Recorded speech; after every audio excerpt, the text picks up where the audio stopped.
ਨਮਸਕਾਰ, ਆਦਾਬ, ਸਤਿ ਸ੍ਰੀ ਅਕਾਲ। ਚੈਨਲ ਪੰਜਾਬੀ ਦੇਖ ਰਹੇ ਸਾਰੇ ਹੀ ਦਰਸ਼ਕਾਂ ਦਾ ਸਵਾਗਤ ਹੈ। ਮੈਂ ਹਾਂ ਦੁਪਿੰਦਰ ਕੌਰ ਤੇ ਹਾਜ਼ਰ ਹਾਂ ਲੈ ਕੇ ਦੇਸ਼ ਵਿਦੇਸ਼ ਅਤੇ ਪ੍ਰਵਾਸੀਆਂ ਨਾਲ ਜੁੜੀਆਂ ਕੁਝ ਖਾਸ ਖਬਰਾਂ। ਸਭ ਤੋਂ ਪਹਿਲਾਂ ਨਜ਼ਰ ਮਾਰ ਲੈਂਦੇ ਹਾਂ ਅਹਿਮ ਸੁਰਖੀਆਂ ਤੇ।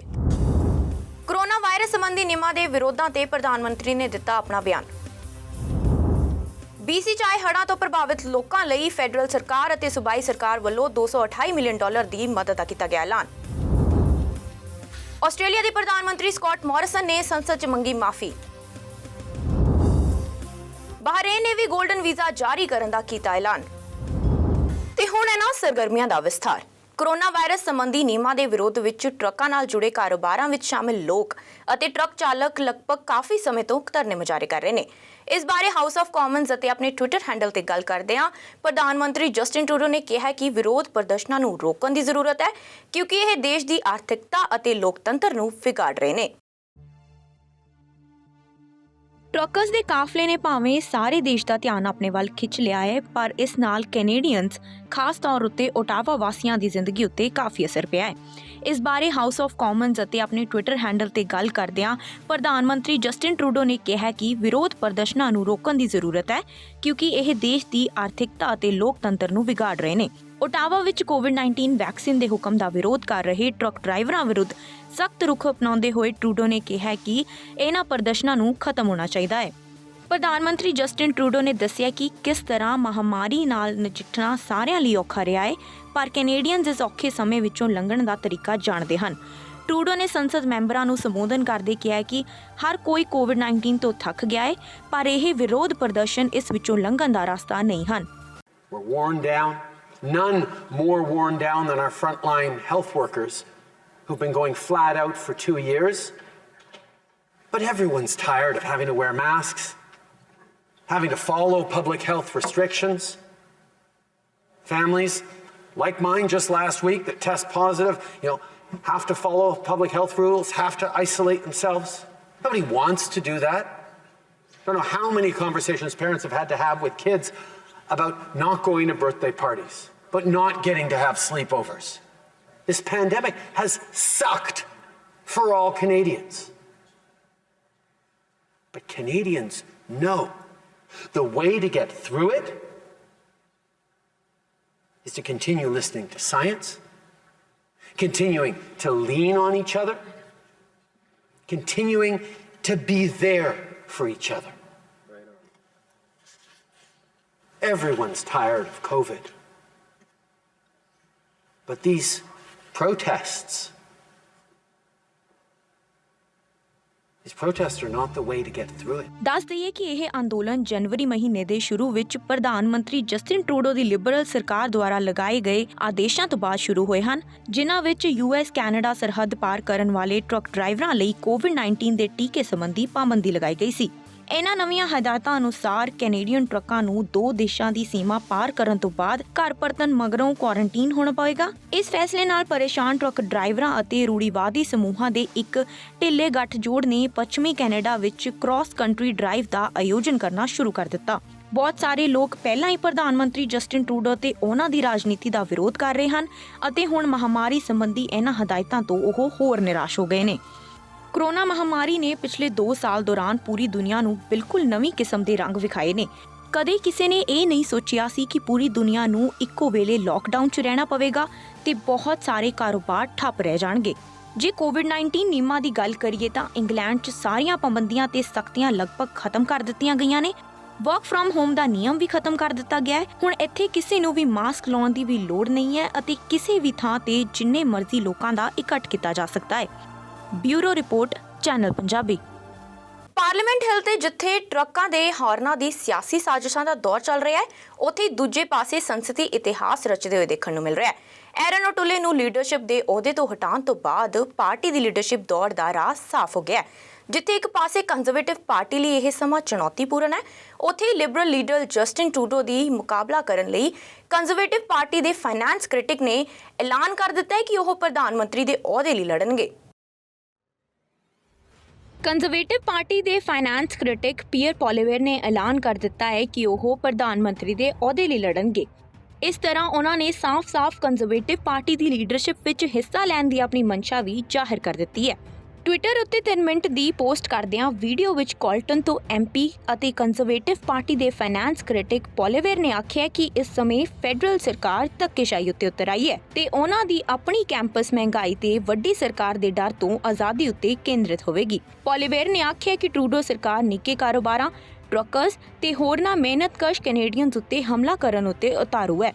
ਉਹਨਾਂ ਆਖਿਆ ਕਿ ਟਰੂਡੋ ਨੂੰ ਲੱਗਦਾ ਹੈ ਕਿ ਉਹ ਤੁਹਾਡੇ ਬੌਸ ਨੇ, ਪਰ ਉਹਨਾਂ ਨੂੰ ਇਹ ਨਹੀਂ ਪਤਾ ਕਿ ਜਨਤਾ ਹੀ ਅਸਲੀ ਬੌਸ ਹੁੰਦੀ ਹੈ। ਫੈਡਰਲ ਸਰਕਾਰ ਦੀ ਨਿਖੇਧੀ ਕਰਦਿਆਂ ਉਹਨਾਂ ਨੇ ਸਹਿਜ ਸੁਭਾਅ ਨਾਲ ਇਹ ਵੀ ਆਖ ਦਿੱਤਾ ਕਿ ਉਹ ਕੰਜ਼ਰਵੇਟਿਵ ਪਾਰਟੀ ਦੀ ਲੀਡਰਸ਼ਿਪ ਦੌੜ ਵਿੱਚ ਖੜੇ ਹੋ ਰਹੇ ਨੇ। Governments have gotten big and bossy. They're spending more than at any time since World War II, so they control more of what you earn, and you control less. They've caused inflation by borrowing and printing $500 billion. Which has ballooned the assets of the billionaires, the debts of our children, and the cost of living of the working class. Over half of families now say they struggle just to feed themselves.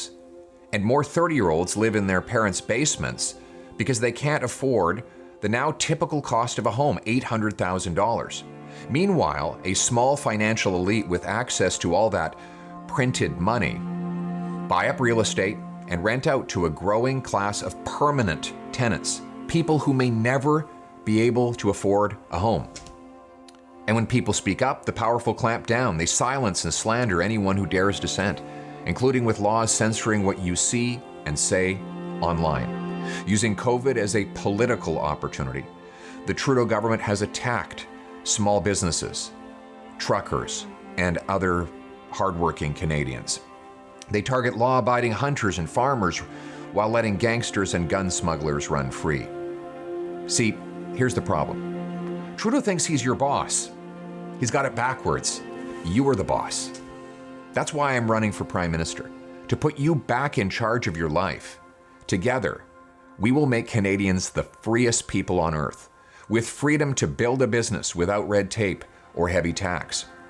Freedom to keep the fruits of your labor and share them with loved ones and neighbors. Freedom from the invisible thief of inflation. Freedom to raise your kids with your values. Freedom to make your own health and vaccine choices. Freedom to speak without fear, and freedom to worship God in your own way. See, in a free country, smaller government makes room for bigger citizens. People have room to take responsibility for themselves and each other. Neighbors care for neighbors. A job is the best anti-poverty program. And family and community are the best safety net. Now, the people with power, the media, interest groups, corporate giants, government authorities will fight tooth and nail to keep on top. So it won't be easy. But easy street leads to a dead end, and hard roads lead to the best destinations. Our destination is a Canada where the government is servant, not master. As Henley might say, you are the master of your fate. You are the captain of your soul. ਦੱਸ ਦਈਏ ਕਿ iron ਓਟੁਲੇ ਨੂੰ leadership ਦੇ ਅਹੁਦੇ ਤੋਂ ਹਟਾਉਣ ਤੋਂ ਬਾਅਦ ਕੰਜ਼ਰਵੇਟਿਵ ਕਾਕਸ ਵੱਲੋਂ ਕੈਂਡਿਸ ਬਰਗਨ ਨੂੰ ਅੰਤਰਿਮ ਲੀਡਰ ਚੁਣਿਆ ਗਿਆ ਹੈ। ਓਟੁਲੇ ਨੇ 18 ਮਹੀਨੇ ਪਹਿਲਾਂ ਹੀ ਲੀਡਰਸ਼ਿਪ ਸੰਭਾਲੀ ਸੀ ਅਤੇ ਉਹਨਾਂ ਨੂੰ ਹਟਾਉਣ ਨਾਲ ਇੰਨੇ ਘੱਟ ਸਮੇਂ ਵਿੱਚ ਹੀ ਪਾਰਟੀ ਲਈ ਦੁਬਾਰਾ ਲੀਡਰ ਚੁਣਨ ਦਾ ਸਿਲਸਿਲਾ ਸ਼ੁਰੂ ਹੋ ਗਿਆ। ਓਟੁਲੇ ਦੀ ਲੀਡਰਸ਼ਿਪ ਭਵਿੱਖ ਬਾਰੇ ਹੋਏ ਬੈਲਟ ਵਿੱਚ 118 ਕੰਜ਼ਰਵੇਟਿਵ ਐਮਪੀਸ ਨੇ ਵੋਟ ਪਾਈ ਸੀ, ਜਿਨ੍ਹਾਂ ਵਿੱਚੋਂ 73 ਨੇ ਓਟੁਲੇ ਖਿਲਾਫ ਵੋਟ ਪਾ ਕੇ ਲੀਡਰਸ਼ਿਪ ਤਬਦੀਲ ਕਰਨ ਦਾ ਫੈਸਲਾ ਲਿਆ ਹੈ। ਐਮਪੀਸ ਵੱਲੋਂ ਐਰਨ ਓਟੁਲੇ ਨੂੰ ਕੰਜ਼ਰਵੇਟਿਵ ਆਗੂ ਦੇ ਅਹੁਦੇ ਤੋਂ ਹਟਾਏ ਜਾਣ ਤੋਂ ਬਾਅਦ ਲੀਡਰਸ਼ਿਪ ਦੌੜ ਦਾ ਰਾਹ ਪੱਧਰਾ ਹੋ ਗਿਆ ਹੈ। ਕਿਸੇ ਵੀ ਹੋਰ ਸੰਭਾਵੀ ਉਮੀਦਵਾਰ ਤੋਂ ਪਹਿਲਾਂ ਤੇ ਆਗੂ ਲਈ ਪਾਰਟੀ ਦੀ ਦੌੜ ਸ਼ੁਰੂ ਹੋਣ ਤੋਂ ਪਹਿਲਾਂ ਹੀ ਪੋਲੀਵੇਰ ਨੇ ਇਸ ਲੀਡਰਸ਼ਿਪ ਪੀੜ ਵਿੱਚ ਨਿਤਰਨ ਦਾ ਫੈਸਲਾ ਕੀਤਾ ਹੈ। ਅਜੇ ਤੱਕ ਨਾ ਤਾਂ ਪਾਰਟੀ ਵੱਲੋਂ ਇਲੈਕਸ਼ਨ ਕਮੇਟੀ ਕਾਇਮ ਕੀਤੀ ਗਈ ਹੈ ਅਤੇ ਨਾ ਹੀ ਕੋਈ ਨਿਯਮ ਹੀ ਜਾਰੀ ਕੀਤੇ ਗਏ ਹਨ। ਅਜਿਹੀ ਸਥਿਤੀ ਵਿੱਚ ਉਹ ਫੰਡਰੇਜ਼ਿੰਗ ਨਹੀਂ ਕਰ ਸਕਣਗੇ। ਕਈ ਐਮਪੀਸ ਵੀ ਪੋਲੀਵੇਰ ਨੂੰ ਸਮਰਥਨ ਦੇ ਰਹੇ ਨੇ। ਜਿੱਥੇ ਕੈਨੇਡਾ ਦੀ ਰਾਜਧਾਨੀ ਓਟਾਵਾ ਵਿੱਚ ਕੈਨੇਡੀਅਨ ਸਰਕਾਰ ਦੇ ਵੈਕਸੀਨ ਦੇ ਆਦੇਸ਼ਾਂ ਦੇ ਖਿਲਾਫ ਵਿਰੋਧ ਪ੍ਰਦਰਸ਼ਨ ਜਾਰੀ ਨੇ, ਤਾਂ ਇਸ ਸਭ ਦੇ ਚੱਲਦਿਆਂ ਭਾਰਤ ਦੇ ਹਾਈ ਕਮਿਸ਼ਨ ਨੇ ਭਾਰਤ ਤੇ ਉੱਥੇ ਰਹਿਣ ਵਾਲੇ ਆਪਣੇ ਨਾਗਰਿਕਾਂ ਲਈ ਇੱਕ ਐਡਵਾਈਜ਼ਰੀ ਜਾਰੀ ਕੀਤੀ ਹੈ। ਕੈਨੇਡਾ 'ਚ ਟੀਕਾਕਰਨ ਵਿਰੁੱਧ ਹੋ ਰਹੇ ਹਿੰਸਕ ਪ੍ਰਦਰਸ਼ਨਾਂ ਦੇ ਮੱਦੇਨਜ਼ਰ ਭਾਰਤ ਨੇ ਉੱਥੇ ਰਹਿਣ ਵਾਲੇ ਆਪਣੇ ਨਾਗਰਿਕਾਂ ਨੂੰ ਚੌਕਸ ਰਹਿਣ ਲਈ ਕਿਹਾ ਹੈ। ਕੈਨੇਡਾ ਵਿੱਚ ਭਾਰਤੀ ਹਾਈ ਕਮਿਸ਼ਨ ਨੇ ਮੰਗਲਵਾਰ ਨੂੰ ਇਸ ਸੰਬੰਧ ਵਿੱਚ ਇੱਕ ਐਡਵਾਈਜ਼ਰੀ ਜਾਰੀ ਕੀਤੀ ਹੈ। ਇਸ ਵਿੱਚ ਕਿਹਾ ਗਿਆ ਹੈ ਕਿ ਮੌਜੂਦਾ ਹਾਲਾਤਾਂ ਦੇ ਮੱਦੇਨਜ਼ਰ ਕੈਨੇਡਾ ਵਿੱਚ ਰਹਿ ਰਹੇ ਭਾਰਤੀਆਂ ਅਤੇ ਇੱਥੇ ਆਉਣ ਦੀ ਯੋਜਨਾ ਬਣਾਉਣ ਵਾਲੇ ਲੋਕਾਂ ਨੂੰ ਬੇहद ਸੁਚੇਤ ਅਤੇ ਚੌਕਸ ਰਹਿਣ ਦੀ ਲੋੜ ਹੈ। ਉਹਨਾਂ ਨੂੰ ਵਿਰੋਧ ਵਾਲੇ ਇਲਾਕਿਆਂ ਵਿੱਚ ਜਾਣ ਤੋਂ ਬਚਣਾ ਚਾਹੀਦਾ ਹੈ। ਹਾਈ ਕਮਿਸ਼ਨ ਨੇ ਕਿਹਾ ਹੈ ਕਿ ਓਟਾਵਾ ਵਿੱਚ ਐਮਰਜੈਂਸੀ ਦੀ ਸਥਿਤੀ ਘੋਸ਼ਿਤ ਕਰ ਦਿੱਤੀ ਗਈ ਹੈ। ਦੂਜੇ ਸ਼ਹਿਰਾਂ ਵਿੱਚ ਵੀ ਕਰਫਿਊ ਲਗਾਇਆ ਜਾ ਸਕਦਾ ਹੈ। ਤੁਹਾਨੂੰ ਦੱਸ ਦਈਏ ਕਿ ਓਟਾਵਾ ਅਤੇ ਟੋਰਾਂਟੋ ਸਮੇਤ ਕੈਨੇਡਾ ਦੇ ਸਾਰੇ ਵੱਡੇ ਸ਼ਹਿਰਾਂ ਵਿੱਚ ਵਿਰੋਧ ਪ੍ਰਦਰਸ਼ਨ ਹੋ ਰਹੇ ਨੇ। ਇਸ ਵਿੱਚ ਟਰੱਕ ਡਰਾਈਵਰ ਵੀ ਸ਼ਾਮਲ ਨੇ। ਇਸ ਕਾਰਨ ਦੇਸ਼ ਦੇ ਕਈ ਹਿੱਸਿਆਂ ਵਿੱਚ ਜ਼ਰੂਰੀ ਵਸਤੂਆਂ ਦੀ ਕਮੀ ਹੋ ਰਹੀ ਹੈ। ਤੁਹਾਨੂੰ ਦੱਸ ਦਈਏ ਕਿ ਕੈਨੇਡਾ ਦੀ ਰਾਜਧਾਨੀ ਓਟਾਵਾ ਦੇ ਮੇਅਰ ਜਿਮ ਵਾਟਸਨ ਨੇ ਟਰੱਕ ਡਰਾਈਵਰਾਂ ਵੱਲੋਂ ਕੋਰੋਨਾ ਵੈਕਸੀਨ ਦੇ ਹੁਕਮਾਂ ਦੇ ਵਿਰੋਧ ਵਿੱਚ ਲਗਾਤਾਰ 9 ਦਿਨ ਤੋਂ ਕੀਤੇ ਜਾ ਰਹੇ ਵਿਰੋਧ ਤੋਂ ਬਾਅਦ ਐਮਰਜੈਂਸੀ ਦਾ ਐਲਾਨ ਕਰ ਦਿੱਤਾ ਹੈ। ਮੇਅਰ ਨੇ ਕਿਹਾ ਕਿ ਚੱਲ ਰਹੇ ਪ੍ਰਦਰਸ਼ਨਾਂ ਤੋਂ ਨਿਵਾਸੀਆਂ ਦੀ ਸੁਰੱਖਿਆ ਨੂੰ ਗੰਭੀਰ ਖਤਰੇ ਦੇ ਮੱਦੇਨਜ਼ਰ ਐਮਰਜੈਂਸੀ ਦਾ ਐਲਾਨ ਕੀਤਾ ਗਿਆ ਹੈ। ਕੈਨੇਡਾ ਦੇ ਮੇਅਰ ਨੇ ਇਹ ਵੀ ਕਿਹਾ ਕਿ ਅਮਰੀਕਾ ਵਿੱਚ ਮੌਜੂਦ ਗੁੱਟਾਂ ਨੂੰ ਗੁਆਂਢੀ ਮੁਲਕ ਦੇ ਅੰਦਰੂਨੀ ਮਾਮਲਿਆਂ ਵਿੱਚ ਦਖਲ ਨਹੀਂ ਦੇਣਾ ਚਾਹੀਦਾ। ਰਿਪੋਰਟਾਂ ਦੇ ਅਨੁਸਾਰ ਓਟਾਵਾ ਪੁਲਿਸ ਦੇ ਮੁਖੀ ਪੀਟਰ ਨੇ ਪੁਲਿਸ ਬਾਰਡਰ ਦੀ ਇੱਕ ਵਿਸ਼ੇਸ਼ ਮੀਟਿੰਗ ਵਿੱਚ ਦੱਸਿਆ ਕਿ ਉਹਨਾਂ ਦੀ ਫੋਰਸ ਕੋਲ ਇਸ ਸ਼ਹਿਰ ਵਿੱਚ ਪੁਲਿਸਿੰਗ ਨੂੰ ਡੂੰਘਵੇਂ ਅਤੇ ਪ੍ਰਭਾਵਸ਼ਾਲੀ ਢੰਗ ਨਾਲ ਮੁਹੱਈਆ ਕਰਾਉਣ ਲਈ ਲੋੜੀਂਦਾ ਸਰੋਤ ਨਹੀਂ ਹਨ। I'll be quite clear, and I stand to be corrected by those who are lawyers, but the lawyers who advise me have been very clear. There is nothing within the Charter of Rights that would allow any police jurisdiction anywhere in Canada to seal off a city from people driving any conveyance coming into the city. One of the fundamental Charter rights is freedom of movement. So to deny freedom of movement to people who are coming to express their Charter rights, I don't have a lawful authority that I'm aware of to allow me to do that. I think you know as well as any, that this is Canada's largest geographic municipality. I forget the actual number of square miles, but I am learning about all the number of ways in and out of this city, including 5 provincial bridges and the 400 series highways, never mind all the other roadways and byways. I would need a police service probably the size of 50,000 to even begin to attempt to do that, even if I had the lawful authority to do so. What we are doing, lessons learned from last week and intelligence gathered during this week, is we are starting to curtail some of those access routes. So for instance, once we realized the amount of truck traffic that was coming across the bridges, we closed the majority of those bridges, and the ones that we left open, we created a checkpoint to still allow people to filter through who are emergency service providers, healthcare workers, city workers, and other people that we could verify. That doesn't block the foot traffic. It doesn't block all the other traffic. So this is the conundrum we're in. There's no lawful authority to seal a city. There is no practical capability to seal this city, the size of it. And if we were to do so and block every truck that could come through here, the economic impact would be even greater than what we've talked about right now. The impact of people trying to move and support their businesses, supply their businesses, would be almost as, if not more catastrophic than it has been. So I know as a leader in the city, as someone representing the voice of your constituents, you are looking for that elegant, simple solution. That particular solution is not one that's available to me or any other police chief in any other jurisdiction. We will do our very best to fine-tune the traffic plan based on the intelligence that's coming in with the support of our federal, provincial, on both sides of the province partners and our local partners, as well as the City of Ottawa, in terms of looking at ways that we can guide trucks, block some access ways. We have hardened, as you've heard, Trish Ferguson, we've hardened elements of the downtown. We're bringing in cement barriers. We've used snow removal machines up until now. They need to be freed up for the snow that's coming in the next 24 to 48 hours. All of those options are being looked at. But there is no way that we can block every truck from coming in through any access point in a city of this size. I hope that answers your question. Peter ਨੇ ਕਿਹਾ ਕਿ ਹਜ਼ਾਰਾਂ ਪ੍ਰਦਰਸ਼ਨਕਾਰੀਆਂ ਇਕੱਠੇ ਹੋਏ ਸਨ, ਜਿੱਥੇ ਟਰੱਕਾਂ ਨੇ ਰਿਹਾਇਸ਼ੀ ਸੜਕਾਂ ਨੂੰ ਰੋਕ ਦਿੱਤਾ ਸੀ। ਸ਼ਨੀਵਾਰ ਨੂੰ ਟਰੈਕਟਰ, ਟ੍ਰੇਲਰ ਅਤੇ ਪ੍ਰਾਈਵੇਟ ਵਾਹਨਾਂ ਦੇ ਵਿਰੋਧ ਦੇ ਦੂਜੇ ਹਫ਼ਤੇ ਵਿੱਚ ਸ਼ਾਮਲ ਹੋਣ ਦੇ ਲਈ ਓਟਾਵਾ ਸ਼ਹਿਰ ਵਿੱਚ ਦਾਖਲ ਹੋਏ, ਜਿਸ ਦਾ ਉਦੇਸ਼ ਜਸਟਿਨ ਟਰੂਡੋ ਦੀ ਅਗਵਾਈ ਵਾਲੀ ਸਰਕਾਰ ਦੀ ਵੈਕਸੀਨ ਦੀ ਲੋੜ ਦੇ ਵਿਰੋਧ ਵਿੱਚ ਆਵਾਜ਼ ਉਠਾਉਣਾ ਸੀ। Bureau report, channel Punjabi. Ottawa ਤੇ ਅਮਰੀਕਾ ਦੀ ਸਰਹੱਦ ਤੇ ਟਰੱਕ ਜਾਮ ਹੋਣ ਦੀ ਸਥਿਤੀ ਨੂੰ ਦੇਖਦੇ ਹੋਏ ਕੈਨੇਡਾ ਦੀ ਰਾਜਧਾਨੀ ਓਟਾਵਾ ਦੇ ਮੇਅਰ ਜਿਮ ਵਾਟਸਨ ਨੇ ਸ਼ਹਿਰ ਵਿੱਚ ਐਮਰਜੈਂਸੀ ਲਗਾਉਣ ਦਾ ਐਲਾਨ ਕਰ ਦਿੱਤਾ ਹੈ। ਕੋਰੋਨਾ ਮਹਾਮਾਰੀ ਦੇ ਚੱਲਦਿਆਂ ਭਾਰਤ ਸਮੇਤ ਕਈ ਦੇਸ਼ਾਂ ਦੀਆਂ ਸਰਕਾਰਾਂ ਟੀਕਾਕਰਨ ਬਾਰੇ ਲੋਕਾਂ ਨੂੰ ਜਾਗਰੂਕ ਕਰਨ ਦੇ ਨਾਲ-ਨਾਲ ਟੀਕਾ ਲਗਾਉਣ ਦੀ ਅਪੀਲ ਕਰ ਰਹੀਆਂ ਨੇ। ਇਸ ਦੌਰਾਨ ਕੈਨੇਡੀਅਨ ਸਰਕਾਰ ਨੇ ਟੀਕਾਕਰਨ ਲਾਜ਼ਮੀ ਕਰ ਦਿੱਤਾ। ਸਰਕਾਰ ਦੇ ਇਸ ਫੈਸਲੇ ਦਾ ਟਰੱਕ ਡਰਾਈਵਰ ਪਿਛਲੇ 1 ਹਫ਼ਤੇ ਤੋਂ ਵਿਰੋਧ ਕਰ ਰਹੇ ਨੇ। ਇਸ ਦੇ ਮੱਦੇਨਜ਼ਰ ਕੈਨੇਡਾ ਦੀ ਰਾਜਧਾਨੀ ਓਟਾਵਾ ਦੇ ਮੇਅਰ ਨੇ ਐਮਰਜੈਂਸੀ ਦਾ ਐਲਾਨ ਕਰ ਦਿੱਤਾ। ਮੇਅਰ ਜਿਮ ਵਾਟਸਨ ਦੇ ਅਨੁਸਾਰ ਸਥਿਤੀ ਪੂਰੀ ਤਰ੍ਹਾਂ ਕਾਬੂ ਤੋਂ ਬਾਹਰ ਹੋ ਗਈ ਸੀ। ਪ੍ਰਦਰਸ਼ਨਕਾਰੀਆਂ ਦੀ ਗਿਣਤੀ ਪੁਲਿਸ ਨਾਲੋਂ ਵੱਧ ਹੈ। ਉਨ੍ਹਾਂ ਕਿਹਾ ਕਿ ਇਸ ਰੋਸ ਪ੍ਰਦਰਸ਼ਨ ਨਾਲ ਸ਼ਹਿਰ ਵਾਸੀਆਂ ਦੀ ਸੁਰੱਖਿਆ ਨੂੰ ਖਤਰਾ ਪੈਦਾ ਹੋ ਗਿਆ ਸੀ। ਓਟਾਵਾ ਦੇ ਡਾਊਨਟਾਊਨ ਇਲਾਕੇ ਵਿੱਚ ਟਰੱਕ ਡਰਾਈਵਰਾਂ ਨੇ ਚਿੰਤਾਜਨਕ ਸਥਿਤੀ ਪੈਦਾ ਕਰ ਦਿੱਤੀ। ਕਾਰਾਂ ਅਤੇ ਟੈਂਟਾਂ ਨੇ ਹਾਈਵੇ ਜਾਮ ਕਰ ਦਿੱਤੇ। ਦੱਸ ਦਈਏ ਕਿ ਆਜ਼ਾਦੀ ਕਾਫਲਾ ਨਾਮ ਦਾ ਇਹ ਪ੍ਰਦਰਸ਼ਨ ਸਰਕਾਰ ਦੇ ਇਸ ਫੈਸਲੇ ਦੇ ਖਿਲਾਫ ਸ਼ੁਰੂ ਹੋਇਆ ਸੀ ਕਿ ਸਾਰੇ ਟਰੱਕ ਡਰਾਈਵਰਾਂ ਲਈ ਕੋਵਿਡ ਵੈਕਸੀਨ ਲਗਾਉਣਾ ਜ਼ਰੂਰੀ ਹੋਵੇਗਾ। ਮੇਅਰ ਦਾ ਕਹਿਣਾ ਹੈ ਕਿ ਅਜਿਹੀ ਸਥਿਤੀ ਵਿੱਚ ਅਦਾਲਤ ਅਤੇ ਸਰਕਾਰ ਦੇ ਸਹਿਯੋਗ ਦੀ ਲੋੜ ਹੈ। ਦੱਸ ਦਈਏ ਕਿ ਸਰਕਾਰ ਵੱਲੋਂ ਟੀਕਾਕਰਨ ਨੂੰ ਲਾਜ਼ਮੀ ਬਣਾਉਣ ਦੇ ਵਿਰੋਧ ਵਿੱਚ ਪ੍ਰਦਰਸ਼ਨਕਾਰੀ 29 ਜਨਵਰੀ ਨੂੰ ਰਾਜਧਾਨੀ ਵਿੱਚ ਪਹੁੰਚੇ ਸੀ। ਉਹਨਾਂ ਨੇ ਆਪਣੇ ਟਰੱਕ ਸ਼ਹਿਰ ਦੀਆਂ ਸੜਕਾਂ ਵਿਚਕਾਰ ਖੜੇ ਕਰ ਦਿੱਤੇ ਤੇ ਟੈਂਟ ਅਤੇ ਸਥਾਈ ਸ਼ੈਲਟਰ ਬਣਾਏ। ਇਸ ਦੇ ਨਾਲ ਸ਼ਹਿਰ ਦੇ ਵਿੱਚ ਨਿਰਾਸ਼ਾ ਫੈਲ ਗਈ। ਮੇਅਰ ਵਾਟਸਨ ਨੇ ਟਰੱਕ ਡਰਾਈਵਰਾਂ ਨੂੰ ਸੰਵੇਦਨਹੀਨ ਕਿਹਾ। ਉਸ ਦਾ ਕਹਿਣਾ ਹੈ ਕਿ ਟਰੱਕ ਡਰਾਈਵਰ ਲਗਾਤਾਰ ਹਾਰਨ ਅਤੇ ਸਾਇਰਨ ਵਜਾ ਰਹੇ ਨੇ। ਇਸ ਦੇ ਨਾਲ ਹੀ ਇਲਜ਼ਾਮ ਇਹ ਵੀ ਹੈ ਕਿ ਪਟਾਕੇ ਫੂਕਦੇ ਹੋਏ ਪਾਰਟੀ ਕਰ ਰਹੇ ਨੇ। USA ਕੈਨੇਡੀਅਨ ਸਰਹੱਦ ਪਾਰ ਕਰਨ ਵੇਲੇ ਇੱਕ ਟੀਕੇ ਦੀ ਲੋੜ ਤੋਂ ਗੁੱਸੇ ਵਿੱਚ ਆਏ ਟਰੱਕ ਡਰਾਈਵਰਾਂ ਦੇ ਵਿਰੋਧ ਵਜੋਂ ਪ੍ਰਦਰਸ਼ਨ ਸ਼ੁਰੂ ਹੋਇਆ ਸੀ। ਪਰ ਹੁਣ ਕੋਵਿਡ-19 ਸਿਹਤ ਪਾਬੰਦੀਆਂ ਅਤੇ ਪ੍ਰਧਾਨ ਮੰਤਰੀ ਜਸਟਿਨ ਟਰੂਡੋ ਦੀ ਸਰਕਾਰ ਵਿਰੁੱਧ ਵਿਆਪਕ ਵਿਰੋਧ ਪ੍ਰਦਰਸ਼ਨਾਂ ਵਿੱਚ ਬਦਲ ਗਿਆ। ਮੀਡੀਆ ਰਿਪੋਰਟਾਂ ਅਨੁਸਾਰ ਸਥਾਨਕ ਲੋਕਾਂ ਨੇ ਪ੍ਰਦਰਸ਼ਨਕਾਰੀਆਂ ਵੱਲੋਂ ਲਗਾਤਾਰ ਹਾਰਨ ਅਤੇ ਤੰਗ ਪਰੇਸ਼ਾਨ ਕੀਤੇ ਜਾਣ ਦੀ ਸ਼ਿਕਾਇਤ ਪੁਲਿਸ ਨੂੰ ਕੀਤੀ ਹੈ। ਹਾਲਾਂਕਿ ਟਰੱਕ ਡਰਾਈਵਰ ਅਤੇ ਉਸਦੇ ਸਮਰਥਕਾਂ ਨੇ ਕਿਹਾ ਕਿ ਜਦ ਤੱਕ ਕੋਵਿਡ ਪਾਬੰਦੀਆਂ ਨਹੀਂ ਹਟਾਈਆਂ ਜਾਂਦੀਆਂ ਉਦੋਂ ਤੱਕ ਧਰਨਾ ਜਾਰੀ ਰਹੇਗਾ। Bureau report, channel Punjabi. ਇਸ ਦੇ ਨਾਲ ਹੀ ਵੇਲਾ ਹੋ ਚੱਲਿਆ ਇੱਕ ਛੋਟੇ ਜਿਹੇ ਬ੍ਰੇਕ ਦਾ। ਮਿਲਦੇ ਹਾਂ ਇਸ ਬ੍ਰੇਕ ਤੋਂ ਬਾਅਦ। ਸਵਾਗਤ ਹੈ ਬ੍ਰੇਕ ਤੋਂ ਬਾਅਦ ਸਾਰੇ ਹੀ ਦਰਸ਼ਕਾਂ ਦਾ। ਬੀਤੇ ਸਾਲ ਨਵੰਬਰ ਮਹੀਨੇ ਦੇ ਵਿੱਚ ਬ੍ਰਿਟਿਸ਼ ਕੋਲੰਬੀਆ 'ਚ ਆਏ ਹੜ੍ਹਾਂ ਤੋਂ ਪ੍ਰਭਾਵਿਤ ਹੋਏ ਲੋਕਾਂ ਲਈ ਫੈਡਰਲ ਸਰਕਾਰ ਅਤੇ ਸੂਬਾਈ ਸਰਕਾਰ ਵੱਲੋਂ $228 ਮਿਲੀਅਨ ਦੀ ਮਦਦ ਦਾ ਐਲਾਨ ਕੀਤਾ ਗਿਆ। ਸਰਕਾਰ ਵੱਲੋਂ ਅਰਜ਼ੀਆਂ ਲਈ ਬਣਾਏ ਗਏ ਆਨਲਾਈਨ ਪੋਰਟਲ ਦੀ ਸ਼ੁਰੂਆਤ ਹੋ ਚੁੱਕੀ ਹੈ।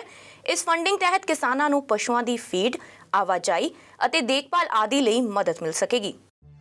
ਬੀਤੇ ਸਾਲ ਨਵੰਬਰ ਮਹੀਨੇ 'ਚ ਬ੍ਰਿਟਿਸ਼ ਕੋਲੰਬੀਆ ਦੇ ਲੋਕਾਂ ਨੂੰ ਹੜ੍ਹ ਕਾਰਨ ਨਾ ਸਿਰਫ ਆਰਥਿਕ ਨੁਕਸਾਨ ਬਰਦਾਸ਼ਤ ਕਰਨਾ ਪਿਆ ਸੀ, ਸਗੋਂ ਉਹਨਾਂ ਦੀ ਮੈਂਟਲ ਹੈਲਥ ਤੇ ਵੀ ਡੂੰਘੀ ਸੱਟ ਵੱਜੀ ਸੀ। ਬ੍ਰਿਟਿਸ਼ ਕੋਲੰਬੀਆ ਵਿੱਚ ਹੜ੍ਹਾਂ ਨਾਲ ਫਸਲਾਂ ਅਤੇ ਘਰਾਂ ਦਾ ਵੱਡੇ ਪੱਧਰ ਤੇ ਨੁਕਸਾਨ ਹੋਇਆ ਸੀ। ਅੰਕੜਿਆਂ ਅਨੁਸਾਰ ਲਗਭਗ 15,000 ਹੈਕਟੇਅਰ ਖੇਤ, 7,500 ਟਨ ਅਣਕਟਾਈ ਸਬਜ਼ੀਆਂ ਅਤੇ 2,500 ਏਕੜ ਫਲਾਂ ਦੀ ਫਸਲ ਨੂੰ ਨੁਕਸਾਨ ਹੋਇਆ ਸੀ। ਇਹ ਹੀ ਨਹੀਂ, ਸਗੋਂ ਵੱਧ ਪਾਣੀ ਭਰ ਜਾਣ ਕਾਰਨ ਹਜ਼ਾਰਾਂ ਪਸ਼ੂਆਂ ਦੀ ਵੀ ਮੌਤ ਹੋ ਗਈ ਸੀ। ਕੈਨੇਡਾ ਦੇ ਸੂਬੇ ਬ੍ਰਿਟਿਸ਼ ਕੋਲੰਬੀਆ ਵਿੱਚ ਭਾਰੀ ਮੀਂਹ ਕਾਰਨ ਆਏ ਹੜ੍ਹ ਅਤੇ ਜ਼ਮੀਨ ਖਿਸਕਣ ਦੀਆਂ ਘਟਨਾਵਾਂ ਤੋਂ ਪ੍ਰਭਾਵਿਤ ਲੋਕਾਂ ਲਈ ਫੈਡਰਲ ਸਰਕਾਰ ਅਤੇ ਸੂਬਾਈ ਸਰਕਾਰ ਵੱਲੋਂ $228 ਮਿਲੀਅਨ ਦੀ ਮਦਦ ਦਾ ਐਲਾਨ ਕੀਤਾ ਗਿਆ। ਇਸ ਦੀ ਘੋਸ਼ਣਾ ਇੱਕ ਵਰਚੁਅਲ ਸਮਾਗਮ ਦੌਰਾਨ federal agriculture minister Mary Claude ਅਤੇ BC ਦੀ ਐਗਰੀਕਲਚਰ ਮਿਨਿਸਟਰ ਲਾਨਾ ਫਾਰਮ ਵੱਲੋਂ ਸਾਂਝੇ ਤੌਰ ਤੇ ਕੀਤੀ ਗਈ। ਅਰਜ਼ੀਆਂ ਲਈ ਬਣਾਏ ਗਏ ਆਨਲਾਈਨ ਪੋਰਟਲ ਦੀ ਵੀ ਸ਼ੁਰੂਆਤ ਹੋ ਚੁੱਕੀ ਹੈ। ਇਸ ਮੌਕੇ ਬੋਲਦਿਆਂ ਮੈਰੀ ਕਲੌਡ ਨੇ ਕਿਹਾ ਕਿ ਸੂਬੇ ਦੇ ਕਿਸਾਨਾਂ ਨੇ ਬੜੀ ਦ੍ਰਿੜਤਾ ਨਾਲ ਹੜ੍ਹਾਂ ਦਾ ਸਾਹਮਣਾ ਕੀਤਾ ਹੈ। ਕੈਨੇਡਾ ਸਰਕਾਰ ਕਿਸਾਨਾਂ ਦੀ ਸਹਾਇਤਾ ਲਈ ਬ੍ਰਿਟਿਸ਼ ਕੋਲੰਬੀਆ ਦੀ ਸਰਕਾਰ ਨਾਲ ਮਿਲ ਕੇ ਕੰਮ ਕਰ ਰਹੀ ਹੈ। ਇਸ ਮੌਕੇ ਬੋਲਦਿਆਂ ਮੈਰੀ ਕਲੌਡ ਨੇ ਕਿਹਾ ਕਿ ਸੂਬੇ ਦੇ ਕਿਸਾਨਾਂ ਨੇ ਬੜੀ ਦ੍ਰਿੜਤਾ ਨਾਲ ਹੜ੍ਹਾਂ ਦਾ ਸਾਹਮਣਾ ਕੀਤਾ ਹੈ ਅਤੇ ਕੈਨੇਡਾ ਦੀ ਸਰਕਾਰ ਕਿਸਾਨਾਂ ਦੀ ਸਹਾਇਤਾ ਲਈ ਬ੍ਰਿਟਿਸ਼ ਕੋਲੰਬੀਆ ਦੀ ਸਰਕਾਰ ਨਾਲ ਮਿਲ ਕੇ ਕੰਮ ਕਰ ਰਹੀ ਹੈ। ਐਗਰੀਕਲਚਰ ਮਿਨਿਸਟਰ ਲਾਨਾ ਨੇ ਦੱਸਿਆ ਕਿ ਇਸ ਪ੍ਰੋਗਰਾਮ ਨੂੰ 4 ਮੁੱਖ ਸ਼੍ਰੇਣੀਆਂ ਵਿੱਚ ਵੰਡਿਆ ਗਿਆ। ਇਸ ਵਿੱਚ ਹੜ੍ਹਾਂ ਤੋਂ ਪ੍ਰਭਾਵਿਤ ਖੇਤੀ ਰਕਬੇ ਨੂੰ ਮੁੜ ਖੇਤੀ ਯੋਗ ਬਣਾਉਣ ਲਈ ਆਰਥਿਕ ਮਦਦ ਤੋਂ ਇਲਾਵਾ ਬਿਨਾਂ ਇੰਸ਼ੋਰੈਂਸ ਵਾਲੇ ਸੰਦਾਂ ਆਦਿ ਦੀ ਸੁਰੱਖਿਆ ਅਤੇ ਮੁਰੰਮਤ ਦੀ ਸਹਾਇਤਾ ਵੀ ਸ਼ਾਮਿਲ ਹੈ। With $228 million in provincial and federal funding, we're helping farmers get their businesses back on track, as well as supporting our food security and our food economy. The funding will cover expenses in 4 main areas that are not covered by existing government programs or private insurance. The first category is returning flood-impacted land and buildings to a safe environment for agricultural production. The second is the loss of perennial plants not raised for resale, like blueberry plants. Other categories include expenses relating to the repair of uninsurable farm infrastructure and costs for animal welfare, such as replacement feed, livestock transportation, and veterinary care. This program wouldn't have been made possible without the input and support of many BC farmers and farming organizations. We worked with them at each step of the way to make sure this response will work for farmers in combination with our crop insurance and income protection programs. They have told us that this will help them get back on track. During our meetings and phone calls, myself, Minister Bibeau, and many government employees heard from every sector that experienced severe losses. Developing a comprehensive response that would work for all of them was complicated, but together we feel that we have landed in a good place. I'd like to thank from the bottom of my heart all the farmers and associations who contributed ideas and input to this package. We really couldn't have done it without you. My ministry staff were on the ground throughout this emergency, listening to farmers who needed help and doing their very best to deliver it. My staff are still here, and they're ready to help with this next step. My ministry will be available to help applicants through this process, and we will provide supports in both English and Punjabi, making sure all applicants have the attention they need to move things as fast as possible. I'd like to thank all the farmers and food producers for their resilience, their dedication, and their patience as we develop this recovery response. We know how hard it's been on you, your families, and your communities. ਇਸ funding ਤਹਿਤ ਕਿਸਾਨਾਂ ਨੂੰ ਪਸ਼ੂਆਂ ਦੀ feed, ਆਵਾਜਾਈ ਅਤੇ ਦੇਖਭਾਲ ਆਦਿ ਲਈ ਵੀ ਮਦਦ ਮਿਲ ਸਕੇਗੀ। ਇਸ ਪ੍ਰੋਗਰਾਮ ਵਿੱਚ ਹੜ੍ਹਾਂ ਕਾਰਨ ਨੁਕਸਾਨ ਗਏ ਬਲੂਬੈਰੀ ਦੇ ਬੂਟਿਆਂ ਲਈ ਵੀ ਆਰਥਿਕ ਮਦਦ ਸ਼ਾਮਲ ਹੈ। ਪ੍ਰਾਪਤ ਜਾਣਕਾਰੀ ਮੁਤਾਬਕ ਪ੍ਰੋਵਿੰਸ ਵਿੱਚ 27,000 ਏਕੜ ਵਿੱਚ ਬਲੂਬੈਰੀ ਦੀ ਕਾਸ਼ਤ ਹੁੰਦੀ ਹੈ। ਬਲੂਬੈਰੀ ਗਰੋਅਰਜ਼ ਵਿੱਚੋਂ 90% ਤੋਂ ਵਧੇਰੇ ਕਿਸਾਨ ਪੰਜਾਬੀ ਮੂਲ ਨਾਲ ਸੰਬੰਧ ਰੱਖਦੇ ਨੇ। ਜ਼ਿਕਰਯੋਗ ਹੈ ਕਿ ਕਰੀਬ 600 ਬਲੂਬੈਰੀ ਗਰੋਅਰਜ਼ ਦੀ ਨੁਮਾਇੰਦਗੀ ਕਰਦੀ ਸੰਸਥਾ BC ਬਲੂਬੈਰੀ ਕਾਉਂਸਲ ਨੇ ਇਹਨਾਂ ਹੜ੍ਹਾਂ ਨਾਲ 2,500 ਏਕੜ ਤੋਂ ਵਧੇਰੇ ਦਾ ਰਕਬਾ ਪ੍ਰਭਾਵਿਤ ਹੋਣ ਦੀ ਗੱਲ ਆਖੀ ਸੀ। ਕੈਨੇਡਾ ਦੇ ਇੰਸ਼ੋਰੈਂਸ ਬਿਊਰੋ ਨੇ ਵੀ ਹੜ੍ਹਾਂ ਨਾਲ ਲਗਭਗ $450 ਮਿਲੀਅਨ ਦਾ ਨੁਕਸਾਨ ਹੋਣ ਦੀ ਗੱਲ ਆਖੀ ਹੈ। Bureau report, channel Punjabi. ਗੱਲ ਕਰੀਏ ਆਸਟ੍ਰੇਲੀਆ ਦੀ ਤਾਂ ਆਸਟ੍ਰੇਲੀਆ ਦੇ ਪ੍ਰਧਾਨ ਮੰਤਰੀ ਸਕਾਟ ਮੋਰਿਸਨ ਦਾ ਕਹਿਣਾ ਹੈ ਕਿ ਰਾਸ਼ਟਰੀ ਮੰਤਰੀ ਮੰਡਲ ਦੇਸ਼ ਨੂੰ ਮੁੜ ਖੋਲ੍ਹਣ ਦੀ ਯੋਜਨਾ ਤੇ ਪੜਾਅ ਤੇ ਜਾਣ ਬਾਰੇ ਵਿਚਾਰ ਵਟਾਂਦਰਾ ਕਰ ਰਿਹਾ ਹੈ। ਇਸ ਦੇ ਨਾਲ ਹੀ ਨਿਊ ਸਾਊਥ ਵੇਲਜ਼ ਸਰਕਾਰ ਵੱਲੋਂ ਸਮਾਲ ਬਿਜ਼ਨੈਸਿਸ ਦੇ ਮਾਲਕਾਂ ਲਈ ਕੋਰੋਨਾ ਤੋਂ ਬਚਾਅ ਵਾਲੇ ਸਾਧਨਾਂ ਦੀ ਦਿੱਤੀ ਜਾ ਰਹੀ $500 ਦੀ ਰਾਸ਼ੀ ਨੂੰ ਵਧਾ ਕੇ $1,000 ਤੱਕ ਕਰਨ ਦਾ ਐਲਾਨ ਕੀਤਾ ਗਿਆ। ਆਸਟ੍ਰੇਲੀਆ 'ਚ new south Wales the minister for small businesses Elaine ਪੈਟਨੋਸ ਨੇ ਜਾਣਕਾਰੀ ਦਿੰਦਿਆਂ ਦੱਸਿਆ ਕਿ ਨਿਊ ਸਾਊਥ ਵੇਲਜ਼ ਸਰਕਾਰ ਵੱਲੋਂ ਰਾਜ ਦੇ ਛੋਟੇ ਕਾਰੋਬਾਰਾਂ ਦੇ ਮਾਲਕਾਂ ਲਈ ਕੋਰੋਨਾ ਤੋਂ ਬਚਾਅ ਵਾਲੇ ਸਾਧਨਾਂ ਦੀ ਵਿਵਸਥਾ ਲਈ ਪਹਿਲਾਂ ਤੋਂ ਦਿੱਤੇ ਜਾ ਰਹੇ $500 ਦੀ ਰਾਸ਼ੀ ਨੂੰ ਵਧਾ ਕੇ $1,000 ਕਰ ਦਿੱਤਾ ਗਿਆ। ਇਸ ਐਲਾਨ ਤਹਿਤ ਪਹਿਲਾਂ ਤੋਂ ਚੱਲ ਰਹੇ ਅਜਿਹੇ ਪ੍ਰੋਗਰਾਮਾਂ ਵਿੱਚ $1 ਬਿਲੀਅਨ ਤੇ ਹੋਰ ਵਾਧੂ ਬਜਟ ਦਾ ਐਲਾਨ ਕੀਤਾ ਗਿਆ।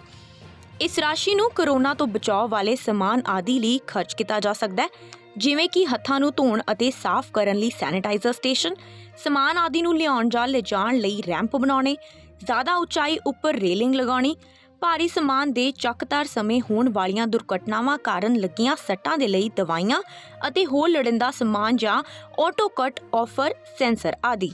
So it's great to be here today at the Cannery in Rosebery with the Premier and the Minister for Small Business, Eleni Pettinos. And we're right here today with Damon, who is the owner of a small business, La Homme Fromage. They do all things cheese. Tell us about your business, Damon. Correct. Yeah, so I do all things cheese, mainly French imported cheeses, but I do a special dish from Italy called cacio e pepe. And you've been doing it a bit tough recently because of the Omicron outbreak? Yeah, it has been a bit tough, but not many people coming out at the moment. Well, that's why today we're announcing the most comprehensive small business support package so people like Damon can keep trading and keeping us all happy with his cheese. Minister. This $1 billion package is designed to support the over 800,000 small businesses in New South Wales to make sure that they can continue trading, and shows that the New South Wales government is standing shoulder to shoulder with small business to get them through the Omicron variant of this pandemic. So we better try some of your products, I think. So we better get into it. Yeah, definitely.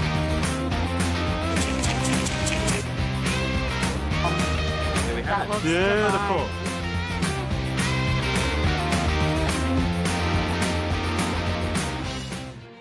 ਜੇਕਰ ਮਹਾਮਾਰੀ ਬਾਰੇ ਗੱਲ ਕਰੀਏ ਤਾਂ ਪ੍ਰਧਾਨ ਮੰਤਰੀ Scott Morrison ਦਾ ਕਹਿਣਾ ਹੈ ਕਿ ਰਾਸ਼ਟਰੀ ਮੰਤਰੀ ਮੰਡਲ ਆਸਟ੍ਰੇਲੀਆ ਨੂੰ ਮੁੜ ਖੋਲ੍ਹਣ ਦੀ ਯੋਜਨਾ ਤੇ ਅੰਤਿਮ ਪੜਾਅ ਤੇ ਜਾਣ ਬਾਰੇ ਵਿਚਾਰ ਵਟਾਂਦਰਾ ਕਰ ਰਿਹਾ ਹੈ। ਫੇਜ਼ ਡੀ ਵਿੱਚ ਅੰਤਰਰਾਸ਼ਟਰੀ ਸਰਹੱਦਾਂ ਨੂੰ ਖੋਲ੍ਹਣਾ, ਕਮਿਊਨਿਟੀ ਵਿੱਚ ਚੱਲ ਰਹੀਆਂ ਪਾਬੰਦੀਆਂ ਤੋਂ ਬਿਨਾਂ ਕੇਸਾਂ ਨੂੰ ਘੱਟ ਕਰਨਾ ਅਤੇ ਫਲੂ ਵਾਂਗ ਕੋਵਿਡ ਨਾਲ ਰਹਿਣਾ ਸ਼ਾਮਲ ਹੈ। ਬਿਨਾਂ ਟੀਕਾਕਰਨ ਵਾਲੇ ਯਾਤਰੀ ਜਿਨ੍ਹਾਂ ਦਾ ਫਲਾਈਟ ਤੋਂ ਪਹਿਲਾਂ ਅਤੇ ਬਾਅਦ ਵਿੱਚ ਟੈਸਟ ਕੀਤਾ ਗਿਆ ਹੈ, ਉਹ ਵੀ ਆਸਟ੍ਰੇਲੀਆ ਵਿੱਚ ਆਉਣ ਦੇ ਯੋਗ ਹੋਣਗੇ। ਸਕਾਟ ਮੌਰਿਸਨ ਨੇ ਇਹ ਜਾਂਚ ਕਰਨ ਲਈ ਇੱਕ ਆਡਿਟ ਕਰਨ ਲਈ ਵੀ ਕਿਹਾ ਹੈ ਕਿ ਆਸਟ੍ਰੇਲੀਆ ਸਰਦੀਆਂ ਵਿੱਚ ਇੱਕ ਸੰਭਾਵਿਤ ਕੋਵਿਡ ਲਹਿਰ ਨੂੰ ਸੰਭਾਲਣ ਦੇ ਯੋਗ ਹੋਵੇਗਾ। ਰਾਸ਼ਟਰੀ ਮੰਤਰੀ ਮੰਡਲ ਦੀ ਮੀਟਿੰਗ ਨੇ ਸਕਾਟ ਮੌਰਿਸਨ ਦੀ ਇੱਕ ਸਿਫਾਰਿਸ਼ ਦਾ ਸਮਰਥਨ ਕੀਤਾ ਹੈ ਕਿ ਸਰਦੀਆਂ ਦੀ ਤਿਆਰੀ ਦੀ ਇੱਕ ਰਿਪੋਰਟ ਮਾਰਚ ਦੇ ਦੂਜੇ ਹਫ਼ਤੇ ਤੱਕ ਪੂਰੀ ਕੀਤੀ ਜਾਵੇ ਤਾਂ ਜੋ ਇਹ ਯਕੀਨੀ ਬਣਾਇਆ ਜਾ ਸਕੇ ਕਿ ਸਿਸਟਮ ਫਲੂ ਕੋਰੋਨਾ ਦੀ ਚੁਣੌਤੀ ਲਈ ਤਿਆਰ ਹੈ। ਇਸ ਦੀ ਅਗਵਾਈ ਰਾਜ ਦੇ ਮੁੱਖ ਸਿਹਤ ਅਧਿਕਾਰੀਆਂ ਦੇ ਨਾਲ ਸੰਘੀ ਸਿਹਤ ਵਿਭਾਗ ਕਰੇਗਾ। ਪ੍ਰੀਮੀਅਰਾਂ ਅਤੇ ਮੁੱਖ ਮੰਤਰੀਆਂ ਨੇ ਮੌਰਿਸਨ ਨਾਲ ਮੁਲਾਕਾਤ ਕੀਤੀ ਤਾਂ ਜੋ ਆਸਟ੍ਰੇਲੀਆ ਦੇ ਕੋਰੋਨਾ ਵਾਇਰਸ ਪ੍ਰਤੀ ਜਵਾਬ ਦੇ ਤਾਜ਼ਾ ਵਿਕਾਸ ਬਾਰੇ ਚਰਚਾ ਕੀਤੀ ਜਾ ਸਕੇ। ਮੀਟਿੰਗ ਦੌਰਾਨ ਇਹ ਮੰਨਿਆ ਗਿਆ ਕਿ ਜ਼ਿਆਦਾਤਰ ਰਾਜ ਅਤੇ ਪ੍ਰਦੇਸ਼ਾਂ ਵਿੱਚ ਓਮਿਕਰੌਨ ਦੀ ਲਹਿਰ ਸਿਖਰ ਤੇ ਪਹੁੰਚ ਗਈ ਹੈ। Bureau report, channel Punjabi. ਦੂਜੇ ਪਾਸੇ 2019 ਵਿੱਚ ਆਸਟ੍ਰੇਲੀਆ ਦੀ ਸੰਸਦ ਦੀ ਇੱਕ ਸਾਬਕਾ ਕਰਮਚਾਰੀ ਬ੍ਰਿਟਨੀ ਨਾਲ ਹੋਈ ਬਦਫੈਲੀ ਦੇ ਮਾਮਲੇ ਦੀ ਦੁਨੀਆ ਭਰ ਵਿੱਚ ਚਰਚਾ ਹੋਈ ਸੀ। ਇਸ ਮਾਮਲੇ ਬਾਰੇ ਸੰਸਦ 'ਚ ਬੋਲਦਿਆਂ ਆਸਟ੍ਰੇਲੀਆ ਦੇ ਪ੍ਰਧਾਨ ਮੰਤਰੀ ਸਕਾਟ ਮੌਰਿਸਨ ਨੇ ਉਹਨਾਂ ਕਰਮਚਾਰੀਆਂ ਤੋਂ ਮਾਫੀ ਮੰਗੀ ਹੈ ਜਿਨ੍ਹਾਂ ਦੇ ਸਦਨ ਅਤੇ ਹੋਰ ਸਰਕਾਰੀ ਦਫ਼ਤਰਾਂ ਵਿੱਚ ਦਹਾਕਿਆਂ ਤੱਕ ਛੇੜਖਾਨੀ ਅਤੇ ਜਿਸਨੀ ਪਰੇਸ਼ਾਨੀ ਸਹਿਣ ਕੀਤੀ ਹੈ। ਆਸਟ੍ਰੇਲੀਆ ਦੇ ਪ੍ਰਧਾਨ ਮੰਤਰੀ ਸਕਾਟ ਮੌਰਿਸਨ ਨੇ ਦਹਾਕਿਆਂ ਤੱਕ ਜਿਸਨੀ ਛੇੜਛਾੜ ਅਤੇ ਯੌਨ ਸ਼ੋਸ਼ਣ ਦੇ ਸ਼ਿਕਾਰ ਹੋਣ ਵਾਲਿਆਂ ਤੋਂ ਸੰਸਦ 'ਚ ਮਾਫੀ ਮੰਗੀ ਹੈ। ਇਸ ਦੌਰਾਨ ਜਿਸਨੀ ਸ਼ੋਸ਼ਣ ਦੀ ਪੀੜਤਾ ਬ੍ਰਿਟਨੀ ਹੈਗਨਸ ਵੀ ਮੌਜੂਦ ਸਨ। ਦੱਸਣਯੋਗ ਹੈ ਕਿ ਸਾਲ 2019 ਵਿੱਚ ਸੰਸਦ ਦੇ ਇੱਕ ਸਾਬਕਾ ਕਰਮਚਾਰੀ ਬ੍ਰਿਟਨੀ ਨਾਲ ਡਿਫੈਂਸ ਮਿਨਿਸਟਰ ਦੇ ਦਫ਼ਤਰ 'ਚ ਉਹਨਾਂ ਦੇ ਇੱਕ ਸਹਿਯੋਗੀ ਨੇ ਬਲਾਤਕਾਰ ਕੀਤਾ ਸੀ। ਇਸ ਮਾਮਲੇ ਦੀ ਜਾਂਚ ਲਈ 3 ਕਮੇਟੀਆਂ ਬਣਾਈਆਂ ਗਈਆਂ ਸਨ ਤੇ ਹੁਣ ਇਹ ਸਾਬਤ ਹੋ ਚੁੱਕਿਆ ਹੈ ਕਿ ਬ੍ਰਿਟਨੀ ਦੇ ਦੋਸ਼ ਸਹੀ ਸਨ। ਸੰਸਦ ਵਿੱਚ ਪ੍ਰਧਾਨ ਮੰਤਰੀ ਸਕਾਟ ਮੌਰਿਸਨ ਨੇ ਖੁਦ ਇਸ ਮਾਮਲੇ ਤੇ ਬਿਆਨ ਦਿੰਦਿਆਂ ਕਿਹਾ ਕਿ ਮੈਂ ਬ੍ਰਿਟਨੀ ਹਿਗਿੰਸ ਕੋਲੋਂ ਮਾਫੀ ਮੰਗਦਾ। ਇਸ ਥਾਂ ਤੇ ਉਹਨਾਂ ਨਾਲ ਬਹੁਤ ਹੀ ਘਿਨਾਉਣਾ ਜੁਰਮ ਹੋਇਆ ਹੈ। ਮੈਂ ਇਸ ਲਈ ਹੋਰ ਸ਼ਰਮਿੰਦਾ ਹਾਂ ਕਿਉਂਕਿ ਅਜਿਹੀਆਂ ਕੁਝ ਹੋਰ ਘਟਨਾਵਾਂ ਵੀ ਪਹਿਲਾਂ ਵਾਪਰੀਆਂ ਸਨ। I am sorry. We are sorry. I'm sorry to Ms. Higgins for the terrible things that took place here. And the place that should have been a place of safety and contribution turned out to be a nightmare.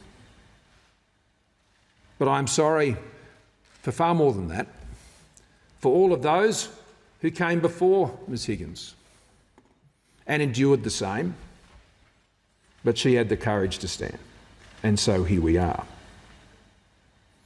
So we are sorry for all of these things, and in doing so, each of us take an accountability for changing these things. And to those who have perpetuated such bullying, abuse and violence, the light will come to those behaviours as it must. ਦੱਸਣਯੋਗ ਹੈ ਕਿ ਸਾਲ 2019 ਵਿੱਚ Britney parliament ਦੀ ਇੱਕ party ਵਿੱਚ ਆਈ ਸੀ ਜਿਸ ਦੌਰਾਨ ਉਹਨਾਂ ਨੇ ਬਾਕੀ ਲੋਕਾਂ ਦੇ ਨਾਲ ਸ਼ਰਾਬ ਪੀਤੀ। ਬ੍ਰਿਟਨੀ ਨੇ ਦੱਸਿਆ ਕਿ ਮੇਰੇ ਇੱਕ ਸਹਿਯੋਗੀ ਨੇ ਮੈਨੂੰ ਘਰ ਛੱਡਣ ਦੀ ਪੇਸ਼ਕਸ਼ ਦਿੱਤੀ ਪਰ ਉਹ ਵਿਅਕਤੀ ਮੈਨੂੰ ਮੇਰੇ ਘਰ ਛੱਡਣ ਦੀ ਬਜਾਏ ਪਾਰਲੀਮੈਂਟ ਹਾਊਸ ਲੈ ਗਿਆ ਜਿੱਥੇ ਉਸਨੇ ਡਿਫੈਂਸ ਮਿਨਿਸਟਰ ਦੇ ਚੈਂਬਰ ਵਿੱਚ ਮੇਰੇ ਨਾਲ ਬਲਾਤਕਾਰ ਕੀਤਾ। ਹਾਲਾਂਕਿ ਬ੍ਰਿਟਨੀ ਨੇ ਉਸ ਵਿਅਕਤੀ ਦਾ ਨਾਂ ਜਨਤਕ ਨਹੀਂ ਕੀਤਾ ਹੈ ਪਰ ਕਿਹਾ ਜਾ ਰਿਹਾ ਹੈ ਕਿ ਦੋਸ਼ੀ ਲਿਬਰਲ ਪਾਰਟੀ ਦਾ ਉੱਭਰਦਾ ਸਿਆਸਤਦਾਨ ਹੈ। Bureau report, channel Punjabi. ਇੱਕ ਅਹਿਮ ਖਬਰ ਪ੍ਰਵਾਸੀਆਂ ਨਾਲ ਜੁੜੀ ਹੋਈ ਹੈ। ਅਮਰੀਕਾ ਵਿੱਚੋਂ ਭਾਰਤੀਆਂ ਲਈ ਖੁਸ਼ੀ ਵਾਲੀ ਗੱਲ ਸਾਹਮਣੇ ਆਈ ਹੈ ਜਿੱਥੇ ਭਾਰਤੀ ਮੂਲ ਦੀ ਦੀਪਤੀ ਵੈਦ ਐਡੀਸਨ ਅਤੇ ਨਿਊ ਜਰਸੀ ਸੂਬੇ ਦੇ ਇਤਿਹਾਸ ਵਿੱਚ ਪਹਿਲੀ ਮਹਿਲਾ ਦੱਖਣੀ ਏਸ਼ੀਆਈ ਮਿਊਨਿਸਪਲ ਕੋਰਟ ਦੀ ਜੱਜ ਬਣ ਗਈ ਹੈ। ਭਾਰਤੀ ਮੂਲ ਦੀ ਦੀਪਤੀ ਵੈਦ ਐਡੀਸਨ ਅਤੇ ਨਿਊ ਜਰਸੀ ਸੂਬੇ ਦੇ ਇਤਿਹਾਸ ਵਿੱਚ ਪਹਿਲੀ ਮਹਿਲਾ ਦੱਖਣੀ ਏਸ਼ੀਆਈ ਮਿਊਨਿਸਪਲ ਕੋਰਟ ਦੀ ਜੱਜ ਬਣ ਗਈ ਹੈ ਜਿਸ ਵਿੱਚ ਨਿਊ ਜਰਸੀ ਸੂਬੇ ਦੀ ਐਡੀਸਨ ਟਾਊਨਸ਼ਿਪ ਕੌਂਸਲ ਨੇ ਦੀਪਤੀ ਦੀ ਨਾਮਜ਼ਦਗੀ ਦੀ ਪੁਸ਼ਟੀ ਕੀਤੀ ਹੈ। ਦੀਪਤੀ ਵੈਦ ਦੀ ਨਿਯੁਕਤੀ ਤੇ ਨਿਊ ਜਰਸੀ ਦੇ ਪੂਰੇ ਭਾਰਤੀ ਮੂਲ ਦੇ ਲੋਕਾਂ ਦਾ ਕਹਿਣਾ ਹੈ ਕਿ ਸਾਨੂੰ ਭਾਰਤੀ ਲੋਕਾਂ ਤੇ ਮਾਣ ਹੋਣਾ ਚਾਹੀਦਾ ਹੈ। ਸੰਨ 2021 ਚ ਭਾਰਤੀ ਅਮਰੀਕੀ ਮੇਅਰ ਸੈਮ ਜੋਸ਼ੀ ਵੱਲੋਂ ਦੀਪਤੀ ਵੈਦ ਨੂੰ ਨਾਮਜ਼ਦ ਕੀਤਾ ਗਿਆ ਸੀ। ਮੇਅਰ ਸੈਮ ਜੋਸ਼ੀ ਨੇ ਕਿਹਾ ਕਿ ਦੀਪਤੀ ਇਸ ਨੌਕਰੀ ਲਈ ਸਭ ਤੋਂ ਯੋਗ ਅਤੇ ਤਿਆਰ ਸੀ। ਮੇਅਰ ਦਾ ਕਹਿਣਾ ਹੈ ਕਿ ਦੀਪਤੀ ਵੈਦ ਨੂੰ ਐਡੀਸਨ ਦੀ ਮਿਊਨਿਸਪਲ ਕੋਰਟ 'ਚ ਜੱਜ ਵੱਲੋਂ ਨਾਮਜ਼ਦ ਕਰਨਾ ਸੱਚਮੁੱਚ ਮੇਰੇ ਲਈ ਬੜੇ ਸਨਮਾਨ ਦੀ ਗੱਲ ਹੈ। ਮੇਅਰ ਨੇ ਦੱਸਿਆ ਕਿ ਸਾਡੇ ਕੌਂਸਲ ਮੈਂਬਰਾਂ ਨੇ ਸਰਬਸੰਮਤੀ ਨਾਲ ਇਸ ਨਾਮਜ਼ਦਗੀ ਦਾ ਸਮਰਥਨ ਕੀਤਾ ਸੀ। ਲੰਡਨ ਵਿੱਚ ਜਨਮੀ ਦੀਪਤੀ ਇੱਕ ਪਤਨੀ ਅਤੇ 3 ਬੱਚਿਆਂ ਦੀ ਮਾਂ ਹੈ ਅਤੇ ਉਹ 2 ਸਾਲ ਦੀ ਉਮਰ ਵਿੱਚ ਆਪਣੇ ਮਾਪਿਆਂ ਦੇ ਨਾਲ ਭਾਰਤ ਤੋਂ ਨਿਊ ਜਰਸੀ ਅਮਰੀਕਾ ਚਲੀ ਗਈ ਸੀ ਅਤੇ ਹੁਣ ਉਹ ਪਿਛਲੇ 36 ਸਾਲਾਂ ਤੋਂ ਇਸ ਰਾਜ ਵਿੱਚ ਰਹਿ ਰਹੀ ਹੈ, ਜਿਸ ਵਿੱਚ ਐਡੀਸਨ ਨਿਊ ਜਰਸੀ ਵਿੱਚ 20 ਸਾਲ ਦਾ ਸਮਾਂ ਵੀ ਸ਼ਾਮਿਲ ਹੈ।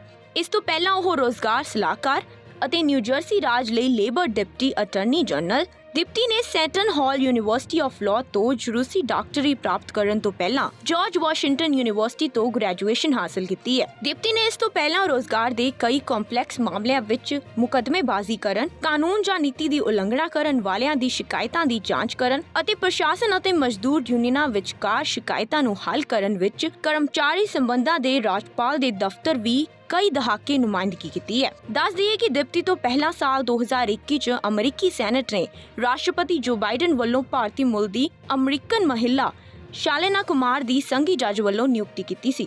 ਹੁਣ ਸ਼ਾਲੇਨਾ ਕੁਮਾਰ ਮਿਸ਼ੀਗਨ ਦੇ ਪੂਰਬੀ ਜ਼ਿਲ੍ਹੇ ਦੀ ਜ਼ਿਲ੍ਹਾ ਅਦਾਲਤ ਵਿੱਚ ਜੱਜ ਵਜੋਂ ਸੇਵਾਵਾਂ ਨਿਭਾ ਰਹੀ ਹੈ। ਅਮਰੀਕੀ ਸੈਨੇਟਰਾਂ ਦਾ ਕਹਿਣਾ ਹੈ ਕਿ ਕੁਮਾਰ ਆਕਲੈਂਡ ਕੰਟਰੀ ਵਿੱਚ 6th ਚੀਫ ਸਰਕਿਟ ਕੋਰਟ ਦੀ ਸਤਿਕਾਰਮਤ ਮੁੱਖ ਜੱਜ ਹੈ ਅਤੇ ਅਸੀਂ ਜਾਣਦੇ ਹਾਂ ਕਿ ਉਹ ਇੱਕ ਸੰਘੀ ਜੱਜ ਵਜੋਂ ਵੀ ਆਪਣੀਆਂ ਸ਼ਾਨਦਾਰ ਸੇਵਾਵਾਂ ਨੂੰ ਜਾਰੀ ਰੱਖੇਗੀ। Bureau report, channel Punjabi. US custom and border protection ਨੇ ਆਪਣੀ ਰਿਪੋਰਟ ਵਿੱਚ ਖੁਲਾਸਾ ਕੀਤਾ ਹੈ ਕਿ ਪਿਛਲੇ ਸਾਲ 2021 ਦੌਰਾਨ ਦੱਖਣੀ ਟੈਕਸਸ ਵਿੱਚ ਫੈਂਟਾਨਾਈਲ ਡਰੱਗ ਦੀ ਬਰਾਮਦਗੀ ਵਿੱਚ 1000% ਤੋਂ ਵੱਧ ਦਾ ਵਾਧਾ ਹੋਇਆ ਹੈ। ਨਸ਼ੀਲੇ ਪਦਾਰਥਾਂ ਨਾਲ ਜੁੜੇ ਮਾਹਰਾਂ ਦਾ ਕਹਿਣਾ ਹੈ ਕਿ ਅਮਰੀਕਾ ਵਿੱਚ ਕੋਰੋਨਾ ਮਹਾਮਾਰੀ ਦੌਰਾਨ ਨਸ਼ੀਲੇ ਪਦਾਰਥ ਫੈਂਟਾਨਾਈਲ ਸਮੇਤ ਹੋਰ ਡਰੱਗਸ ਦੀ ਵਰਤੋਂ ਵਿੱਚ ਵਾਧਾ ਹੋਇਆ ਹੈ। US custom and border protection CBP ਨੇ ਆਪਣੀ ਰਿਪੋਰਟ ਵਿੱਚ ਖੁਲਾਸਾ ਕੀਤਾ ਹੈ ਕਿ ਪਿਛਲੇ ਸਾਲ 2021 ਦੌਰਾਨ ਦੱਖਣੀ ਟੈਕਸਸ ਵਿੱਚ ਫੈਂਟਾਨਾਈਲ ਡਰੱਗ ਦੀ ਬਰਾਮਦਗੀ ਵਿੱਚ 1000% ਤੋਂ ਵੱਧ ਦਾ ਵਾਧਾ ਹੋਇਆ ਹੈ, ਜੋ ਕਿ ਆਪਣੇ ਆਪ ਵਿੱਚ ਇੱਕ ਰਿਕਾਰਡ ਹੈ। CBP ਨੇ ਜਾਰੀ ਇੱਕ ਪ੍ਰੈਸ ਬਿਆਨ ਵਿੱਚ ਕਿਹਾ ਹੈ ਕਿ ਬ੍ਰੌਨਸਵਿਲ ਤੋਂ ਡੈਲ ਰੀਓ ਤੱਕ 8 ਪੋਰਟਸ ਤੇ ਜ਼ਬਤ ਕੀਤੇ ਗਏ 87,6202 ਪੌਂਡ ਨਸ਼ੀਲੇ ਪਦਾਰਥਾਂ ਵਿੱਚ 588 ਪੌਂਡ ਫੈਂਟਾਨਾਈਲ ਸ਼ਾਮਿਲ ਹੈ।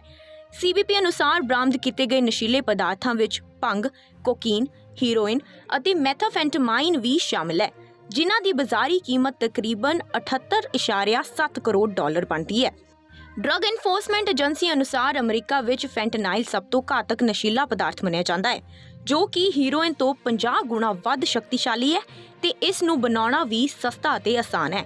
ਏਜੰਸੀ ਅਨੁਸਾਰ ਲੋਕ ਅਣਜਾਣੇ ਵਿੱਚ ਹੋਰ ਨਸ਼ੀਲੇ ਪਦਾਰਥ ਖਰੀਦਦੇ ਹਨ, ਪਰ ਉਹਨਾਂ ਨੂੰ ਫੈਂਟਾਨਾਈਲ ਦੀ ਪੁੱਟ ਚਾੜੀ ਹੁੰਦੀ ਹੈ। 1 ਮਿਲੀਗ੍ਰਾਮ ਦਾ ਚੌਥਾ ਹਿੱਸਾ ਫੈਂਟਾਨਾਈਲ ਕਿਸੇ ਵਿਅਕਤੀ ਨੂੰ ਮਾਰਨ ਲਈ ਕਾਫੀ ਹੁੰਦਾ ਹੈ। Centre for disease control and prevention ਦੇ ਅੰਕੜਿਆਂ ਦੇ ਅਨੁਸਾਰ ਅਮਰੀਕਾ 'ਚ ਪਹਿਲੀ ਵਾਰ ਸਾਲਾਨਾ ਓਵਰਡੋਜ਼ ਕਾਰਨ 1 ਲੱਖ ਤੋਂ ਵੱਧ ਮੌਤਾਂ ਹੋਈਆਂ ਹਨ, ਜਿਸ ਦਾ ਕਾਰਨ ਫੈਂਟਾਨਾਈਲ ਦੀ ਵਰਤੋਂ ਕਰਨਾ ਵੀ ਹੈ। ਇਹ ਮੌਤਾਂ ਮਈ 2020 ਤੋਂ ਅਪ੍ਰੈਲ 2021 ਦਰਮਿਆਨ ਹੋਈਆਂ ਹਨ। ਇਹ ਵੀ ਤੱਥ ਸਾਹਮਣੇ ਆਏ ਨੇ ਕਿ ਕੋਰੋਨਾ ਦੌਰਾਨ ਨਸ਼ੀਲੇ ਪਦਾਰਥਾਂ ਦੀ ਵਰਤੋਂ ਵਿੱਚ ਵਾਧਾ ਹੋਇਆ ਹੈ। ਡਰੱਗ ਵਿਰੋਧੀ ਨੈਸ਼ਨਲ ਇੰਸਟੀਚਿਊਟ ਵਿਖੇ ਡਾਇਰੈਕਟਰ ਵਜੋਂ ਤਾਇਨਾਤ ਡਾਕਟਰ ਨੋਰਾ ਅਨੁਸਾਰ ਕੋਵਿਡ-19 ਤੋਂ ਪਹਿਲਾਂ ਮਾਹਰਾਂ ਦੇ ਧਿਆਨ ਵਿੱਚ ਆਇਆ ਸੀ ਕਿ ਸਿੰਥੈਟਿਕ ਡਰੱਗਸ ਦੀ ਵਰਤੋਂ ਵੱਧਦੀ ਜਾ ਰਹੀ ਹੈ, ਪਰ ਹੋ ਸਕਦਾ ਹੈ ਕਿ ਕੋਰੋਨਾ ਮਹਾਮਾਰੀ ਨੇ ਇਸ ਸਮੱਸਿਆ ਨੂੰ ਹੋਰ ਗੰਭੀਰ ਬਣਾ ਦਿੱਤਾ ਹੋਵੇ। ਦੱਸ ਦਈਏ ਕਿ ਕੈਨੇਡਾ ਦੀ ਬ੍ਰਿਟਿਸ਼ ਕੋਲੰਬੀਆ ਕੋਰੋਨਾ ਸਰਵਿਸ ਵੱਲੋਂ ਜਾਰੀ ਅੰਕੜਿਆਂ ਅਨੁਸਾਰ ਪ੍ਰੋਵਿੰਸ ਵਿੱਚ ਸ਼ੱਕੀ ਗੈਰ ਕਾਨੂੰਨੀ ਨਸ਼ੀਲੇ ਪਦਾਰਥਾਂ ਦੀ ਓਵਰਡੋਜ਼ ਦੇ ਕਾਰਨ ਮਰਨ ਵਾਲਿਆਂ ਦੀ ਗਿਣਤੀ ਵਿੱਚ ਲਗਾਤਾਰ ਵਾਧਾ ਹੋ ਰਿਹਾ ਹੈ। ਰਿਪੋਰਟ ਮੁਤਾਬਕ 2021 ਵਿੱਚ 2224 ਲੋਕਾਂ ਦੀ ਡਰੱਗ ਓਵਰਡੋਜ਼ ਕਾਰਨ ਮੌਤ ਹੋਈ ਹੈ, ਜੋ ਕਿ 2020 ਨਾਲੋਂ 26% ਵਧੇਰੇ ਹੈ। ਇਸ ਤੋਂ ਪਹਿਲਾਂ 2020 ਨੂੰ ਡਰੱਗ ਓਵਰਡੋਜ਼ ਕਾਰਨ ਹੋ ਰਹੀਆਂ ਮੌਤਾਂ ਦੇ ਪੱਖੋਂ ਸਭ ਤੋਂ ਮਾੜਾ ਸਾਲ ਮੰਨਿਆ ਗਿਆ ਸੀ। ਅੰਕੜਿਆਂ ਮੁਤਾਬਕ ਪਹਿਲੇ 10 ਮਹੀਨਿਆਂ ਦੌਰਾਨ ਡਰੱਗ ਓਵਰਡੋਜ਼ ਨਾਲ ਰੋਜ਼ਾਨਾ 6 ਮੌਤਾਂ ਹੋਈਆਂ, ਪਰ ਨਵੰਬਰ ਅਤੇ ਦਸੰਬਰ ਮਹੀਨੇ ਦੌਰਾਨ ਇਹ ਅੰਕੜਾ ਹੋਰ ਵੱਧ ਗਿਆ। ਨਵੰਬਰ ਵਿੱਚ 210 ਜਦਕਿ ਦਸੰਬਰ ਵਿੱਚ 215 ਮੌਤਾਂ ਦਰਜ ਕੀਤੀਆਂ ਗਈਆਂ। ਅੰਕੜਿਆਂ ਮੁਤਾਬਕ ਇਹਨਾਂ 2 ਮਹੀਨਿਆਂ ਵਿੱਚ ਰੋਜ਼ਾਨਾ 7 ਮੌਤਾਂ ਹੋਈਆਂ ਹਨ। ਦੱਸਣਯੋਗ ਹੈ ਕਿ ਡਰੱਗ ਓਵਰਡੋਜ਼ ਦੇ ਕਾਰਨ ਹੋ ਰਹੀਆਂ ਮੌਤਾਂ ਕਰਕੇ 2016 ਵਿੱਚ ਬ੍ਰਿਟਿਸ਼ ਕੋਲੰਬੀਆ ਵਿੱਚ ਸਥਿਤ ਐਮਰਜੈਂਸੀ ਘੋਸ਼ਿਤ ਕੀਤੀ ਗਈ ਸੀ, ਪਰ ਐਮਰਜੈਂਸੀ ਘੋਸ਼ਣਾ ਦੇ ਬਾਵਜੂਦ ਮੌਤਾਂ ਦੀ ਗਿਣਤੀ ਲਗਾਤਾਰ ਵੱਧਦੀ ਜਾ ਰਹੀ ਹੈ। ਕੈਨੇਡਾ ਵਿੱਚ ਨਸ਼ੇ ਅਤੇ ਮੌਤਾਂ ਦਾ ਮਸਲਾ ਸਤੰਬਰ ਦੌਰਾਨ ਹੋਈਆਂ ਫੈਡਰਲ ਚੋਣਾਂ ਦੌਰਾਨ ਵੀ ਉੱਠਿਆ ਸੀ। ਇਹਨਾਂ ਚੋਣਾਂ ਦੌਰਾਨ ਲਿਬਰਲ ਪਾਰਟੀ ਵੱਲੋਂ ਇਸ ਮੁੱਦੇ ਬਾਬਤ $25 ਮਿਲੀਅਨ ਦੇ ਨਿਵੇਸ਼ ਦੀ ਗੱਲ ਆਖੀ ਗਈ ਸੀ। ਕੰਜ਼ਰਵੇਟਿਵ ਪਾਰਟੀ ਵੱਲੋਂ ਚੋਣ ਜਿੱਤਣ ਤੇ 3 ਸਾਲ ਦੇ ਅਰਸੇ ਦੌਰਾਨ $325 ਮਿਲੀਅਨ ਦਾ ਨਿਵੇਸ਼ ਕਰਕੇ ਟ੍ਰੀਟਮੈਂਟ ਸੈਂਟਰ ਬਣਾਉਣ ਅਤੇ NDP ਵੱਲੋਂ ਨਸ਼ਾ ਤਸਕਰਾਂ ਤੇ ਸਖਤੀ ਕਰਨ ਅਤੇ ਹੈਲਥ ਐਮਰਜੈਂਸੀ ਐਲਾਨਣ ਦੀ ਗੱਲ ਆਖੀ ਗਈ ਸੀ। Bureau report, channel Punjabi. ਇਹ ਖਾਸ ਖਬਰ ਬੱਚਿਆਂ ਤੇ ਮਾਪਿਆਂ ਨਾਲ ਜੁੜੀ ਹੋਈ ਹੈ। ਬ੍ਰਿਟੇਨ ਦੀ ਪ੍ਰਮੁੱਖ healthcare company Johnson and Johnson ਦੇ ਬੇਬੀ ਪਾਊਡਰ ਦੀ ਵਿਕਰੀ ਤੇ ਪੂਰੀ ਦੁਨੀਆ ਵਿੱਚ ਪਾਬੰਦੀ ਲੱਗ ਸਕਦੀ ਹੈ। ਬ੍ਰਿਟੇਨ ਦੀ ਪ੍ਰਮੁੱਖ healthcare company Johnson and Johnson ਨੇ ਪਹਿਲਾਂ ਹੀ ਸਾਲ 2020 ਵਿੱਚ ਅਮਰੀਕਾ ਤੇ ਕੈਨੇਡਾ ਵਿੱਚ ਬੇਬੀ ਪਾਊਡਰ ਉਤਪਾਦਨ ਦੀ ਵਿਕਰੀ ਬੰਦ ਕਰ ਦਿੱਤੀ ਸੀ। ਦਰਅਸਲ US ਰੈਗੂਲੇਟਰਾਂ ਨੇ ਦਾਅਵਾ ਕੀਤਾ ਸੀ ਕਿ ਉਹਨਾਂ ਨੂੰ ਕੰਪਨੀ ਦੇ ਬੇਬੀ ਪਾਊਡਰ ਵਿੱਚ ਕੈਂਸਰ ਪੈਦਾ ਕਰਨ ਵਾਲੇ ਤੱਤ ਮਿਲੇ ਹਨ। ਤੁਹਾਨੂੰ ਦੱਸ ਦਈਏ ਕਿ ਜੌਨਸਨ ਐਂਡ ਜੌਨਸਨ ਕੰਪਨੀ ਇਸ ਸਮੇਂ 34,000 ਤੋਂ ਵੱਧ ਮੁਕੱਦਮਿਆਂ ਦਾ ਸਾਹਮਣਾ ਕਰ ਰਹੀ ਹੈ। ਇਹਨਾਂ ਵਿੱਚੋਂ ਬਹੁਤ ਸਾਰੇ ਕੇਸ ਔਰਤਾਂ ਦੇ ਹਨ ਜਿਨ੍ਹਾਂ ਨੇ ਦਾਅਵਾ ਕੀਤਾ ਹੈ ਕਿ ਉਹਨਾਂ ਨੂੰ ਬੇਬੀ ਪਾਊਡਰ ਦੀ ਵਰਤੋਂ ਕਾਰਨ ਓਵੇਰੀਅਨ ਕੈਂਸਰ ਹੋ ਗਿਆ ਹੈ। ਹਾਲਾਂਕਿ ਜੌਨਸਨ ਐਂਡ ਜੌਨਸਨ ਨੇ ਇਸ ਗੱਲ ਤੋਂ ਇਨਕਾਰ ਕੀਤਾ ਹੈ ਕਿ ਉਸ ਦੇ ਬੇਬੀ ਪਾਊਡਰ ਨੁਕਸਾਨਦੇਹ ਹਨ। ਕੰਪਨੀ ਦਾ ਕਹਿਣਾ ਹੈ ਕਿ ਉਸ ਨੇ ਉੱਤਰੀ ਅਮਰੀਕਾ ਵਿੱਚ ਵਿਕਰੀ ਘਟਣ ਕਾਰਨ ਉਸ ਨੂੰ ਉੱਥੋਂ ਹਟਾਇਆ ਸੀ। ਤੁਹਾਨੂੰ ਦੱਸ ਦਈਏ ਕਿ ਟੈਲਕ ਦੁਨੀਆ ਦਾ ਸਭ ਤੋਂ ਨਰਮ ਖਣਿਜ ਹੈ ਅਤੇ ਇਹ ਬਹੁਤ ਸਾਰੇ ਦੇਸ਼ਾਂ ਵਿੱਚ ਬਣਦਾ ਹੈ। ਇਹ ਕਾਗਜ਼, ਪਲਾਸਟਿਕ ਅਤੇ ਫਾਰਮਾਸਿਊਟੀਕਲ ਸਮੇਤ ਬਹੁਤ ਸਾਰੇ ਉਦਯੋਗਾਂ ਵਿੱਚ ਵਿਆਪਕ ਤੌਰ ਤੇ ਵਰਤਿਆ ਜਾਂਦਾ ਹੈ। ਇਸ ਦਾ ਇਸਤੇਮਾਲ ਨੈਪੀ ਰੈਸ਼ ਅਤੇ ਹੋਰ ਕਈ ਤਰ੍ਹਾਂ ਦੇ ਪਰਸਨਲ ਹਾਈਜੀਨ ਵਿੱਚ ਹੁੰਦਾ ਹੈ। ਕਈ ਵਾਰ ਇਸ ਵਿੱਚ ਐਸਬੈਸਟਸ ਮਿਲਾਇਆ ਹੁੰਦਾ ਹੈ ਜੋ ਕਿ ਸਰੀਰ ਵਿੱਚ ਕੈਂਸਰ ਦਾ ਕਾਰਨ ਬਣ ਸਕਦਾ ਹੈ। ਦੁਨੀਆ ਭਰ ਵਿੱਚ ਇਸ ਦੀ ਵਿਕਰੀ ਨੂੰ ਰੋਕਣ ਲਈ ਇੱਕ ਸ਼ੇਅਰ ਧਾਰਕ ਵੋਟ ਦੀ ਤਿਆਰੀ ਕੀਤੀ ਜਾ ਰਹੀ ਹੈ। ਲੰਡਨ ਸਥਿਤ ਨਿਵੇਸ਼ ਪਲੇਟਫਾਰਮ ਟਿਲਿਪ ਸ਼ੇਅਰ ਨੇ ਇਹ ਪ੍ਰਸਤਾਵ ਦਿੱਤਾ ਹੈ। ਇਹ ਪ੍ਰਸਤਾਵ US securities and exchange committee SAE ਨੂੰ ਵੀ ਭੇਜਿਆ ਗਿਆ ਹੈ। ਉਸਨੇ ਪੁੱਛਿਆ ਹੈ ਕਿ ਅਪ੍ਰੈਲ ਵਿੱਚ ਕੰਪਨੀ ਦੀ ਸਾਲਾਨਾ ਮੀਟਿੰਗ ਤੋਂ ਪਹਿਲਾਂ ਅਜਿਹਾ ਕਰਨਾ ਜਾਇਜ਼ ਹੈ ਜਾਂ ਨਹੀਂ। ਇਸ ਦੌਰਾਨ ਕੰਪਨੀ ਨੇ ਵੀ ਅਮਰੀਕੀ ਰੈਗੂਲੇਟਰਾਂ ਨੂੰ ਪੱਤਰ ਲਿਖ ਕੇ ਬੇਨਤੀ ਕੀਤੀ ਹੈ ਕਿ ਉਹ ਸ਼ੇਅਰ ਧਾਰਕ ਦੇ ਪ੍ਰਸਤਾਵ ਨੂੰ ਅਵੈਧ ਮੰਨੇ। ਉਹਨਾਂ ਦਾ ਕਹਿਣਾ ਹੈ ਕਿ ਇਸ ਨਾਲ ਕੰਪਨੀ ਵਿਰੁੱਧ ਦੁਨੀਆ ਭਰ ਵਿੱਚ ਚੱਲ ਰਹੇ ਕੇਸਾਂ ਤੇ ਵੀ ਅਸਰ ਪਵੇਗਾ। ਜੌਨਸਨ ਐਂਡ ਜੌਨਸਨ ਪਹਿਲਾਂ ਹੀ ਦੁਨੀਆ ਭਰ ਵਿੱਚ ਅਰਬਾਂ ਡਾਲਰ ਦਾ ਮੁਆਵਜ਼ਾ ਅਦਾ ਕਰ ਚੁੱਕੀ ਹੈ। Bureau report, channel Punjabi. ਹੁਣ ਵੀਜ਼ਾ ਧਾਰਕਾਂ ਨਾਲ ਜੁੜੀ ਹੋਈ ਇੱਕ ਖਬਰ ਤੇ ਨਜ਼ਰ ਮਾਰਦੇ ਹਾਂ। UAE ਤੋਂ ਬਾਅਦ ਹੁਣ ਬਹਰੀਨ ਨੇ ਵੀ ਗੋਲਡਨ ਵੀਜ਼ਾ ਜਾਰੀ ਕਰਨ ਦਾ ਐਲਾਨ ਕੀਤਾ ਹੈ। ਇਸ ਵੀਜ਼ੇ ਦਾ ਮੁੱਖ ਮਕਸਦ ਬਹਰੀਨ ਵਿੱਚ ਪ੍ਰਤਿਭਾ ਅਤੇ ਨਿਵੇਸ਼ ਨੂੰ ਆਕਰਸ਼ਿਤ ਕਰਨਾ ਹੈ। ਗੋਲਡਨ ਵੀਜ਼ਾ ਪਾਉਣ ਵਾਲੇ ਲੋਕਾਂ ਨੂੰ ਬਹਰੀਨ ਵਿੱਚ ਕਈ ਤਰ੍ਹਾਂ ਦੀਆਂ ਸਹੂਲਤਾਂ ਮਿਲਣਗੀਆਂ ਜੋ ਕਿ ਆਮ ਵੀਜ਼ਾ ਧਾਰਕਾਂ ਨੂੰ ਨਹੀਂ ਮਿਲਦੀਆਂ। ਕਿਸੇ ਵੀ ਦੇਸ਼ ਦੀ ਯਾਤਰਾ ਕਰਨ ਲਈ ਤੁਹਾਨੂੰ ਦੋ ਚੀਜ਼ਾਂ ਦੀ ਲੋੜ ਹੁੰਦੀ ਹੈ। ਪਹਿਲਾ ਹੈ ਪਾਸਪੋਰਟ ਤੇ ਦੂਜਾ ਹੈ ਵੀਜ਼ਾ। ਵਿਦੇਸ਼ਾਂ ਵਿੱਚ ਪਾਸਪੋਰਟ ਤੁਹਾਨੂੰ ਇੱਕ ਪਹਿਚਾਣ ਮੁਹੱਈਆ ਕਰਾਉਂਦਾ ਹੈ। ਉੱਥੇ ਵੀਜ਼ਾ ਇੱਕ ਤਰ੍ਹਾਂ ਦਾ ਇਜਾਜ਼ਤ ਪੱਤਰ ਹੁੰਦਾ ਹੈ ਜਿਸ ਨਾਲ ਤੁਹਾਨੂੰ ਸੰਬੰਧਿਤ ਦੇਸ਼ ਦੇ ਵਿੱਚ ਦਾਖਲ ਹੋਣ ਦੀ ਇਜਾਜ਼ਤ ਮਿਲਦੀ ਹੈ। ਨੇਪਾਲ ਅਤੇ ਭੂਟਾਨ ਨੂੰ ਛੱਡ ਕੇ ਕੋਈ ਵੀ ਭਾਰਤੀ ਕਿਸੇ ਵੀ ਦੇਸ਼ ਵਿੱਚ ਬਿਨਾਂ ਵੀਜ਼ੇ ਦੇ ਦਾਖਲ ਨਹੀਂ ਹੋ ਸਕਦਾ। ਨਿਵੇਸ਼ਕਾਂ, ਉੱਦਮੀਆਂ ਅਤੇ ਵਧੇਰੇ ਪ੍ਰਭਾਵਸ਼ਾਲੀ ਵਿਅਕਤੀਆਂ ਨੂੰ ਆਕਰਸ਼ਿਤ ਕਰਨ ਲਈ ਹੁਣ UAE ਤੋਂ ਬਾਅਦ ਬਹਰੀਨ ਨੇ ਵੀ ਗੋਲਡਨ ਵੀਜ਼ਾ ਜਾਰੀ ਕਰਨ ਦਾ ਐਲਾਨ ਕੀਤਾ ਹੈ। ਗੋਲਡਨ ਵੀਜ਼ਾ ਖਾੜੀ ਦੇਸ਼ਾਂ ਵਿੱਚ ਜਾਰੀ ਆਰਥਿਕ ਮੁਕਾਬਲਿਆਂ ਦਾ ਇੱਕ ਉਦਾਹਰਣ ਹੈ।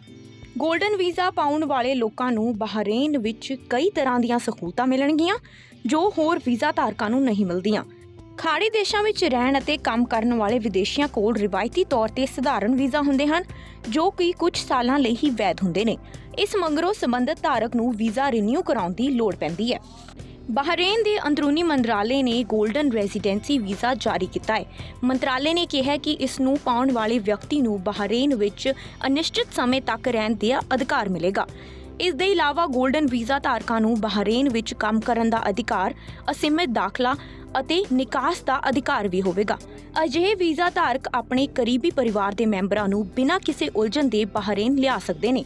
ਗੋਲਡਨ ਵੀਜ਼ਾ ਪਾਉਣ ਲਈ ਸੰਬੰਧਿਤ ਵਿਅਕਤੀ ਨੂੰ ਬਹਰੀਨ ਵਿੱਚ ਘੱਟੋ-ਘੱਟ 5 ਸਾਲ ਤੱਕ ਰਹਿਣਾ ਹੋਵੇਗਾ।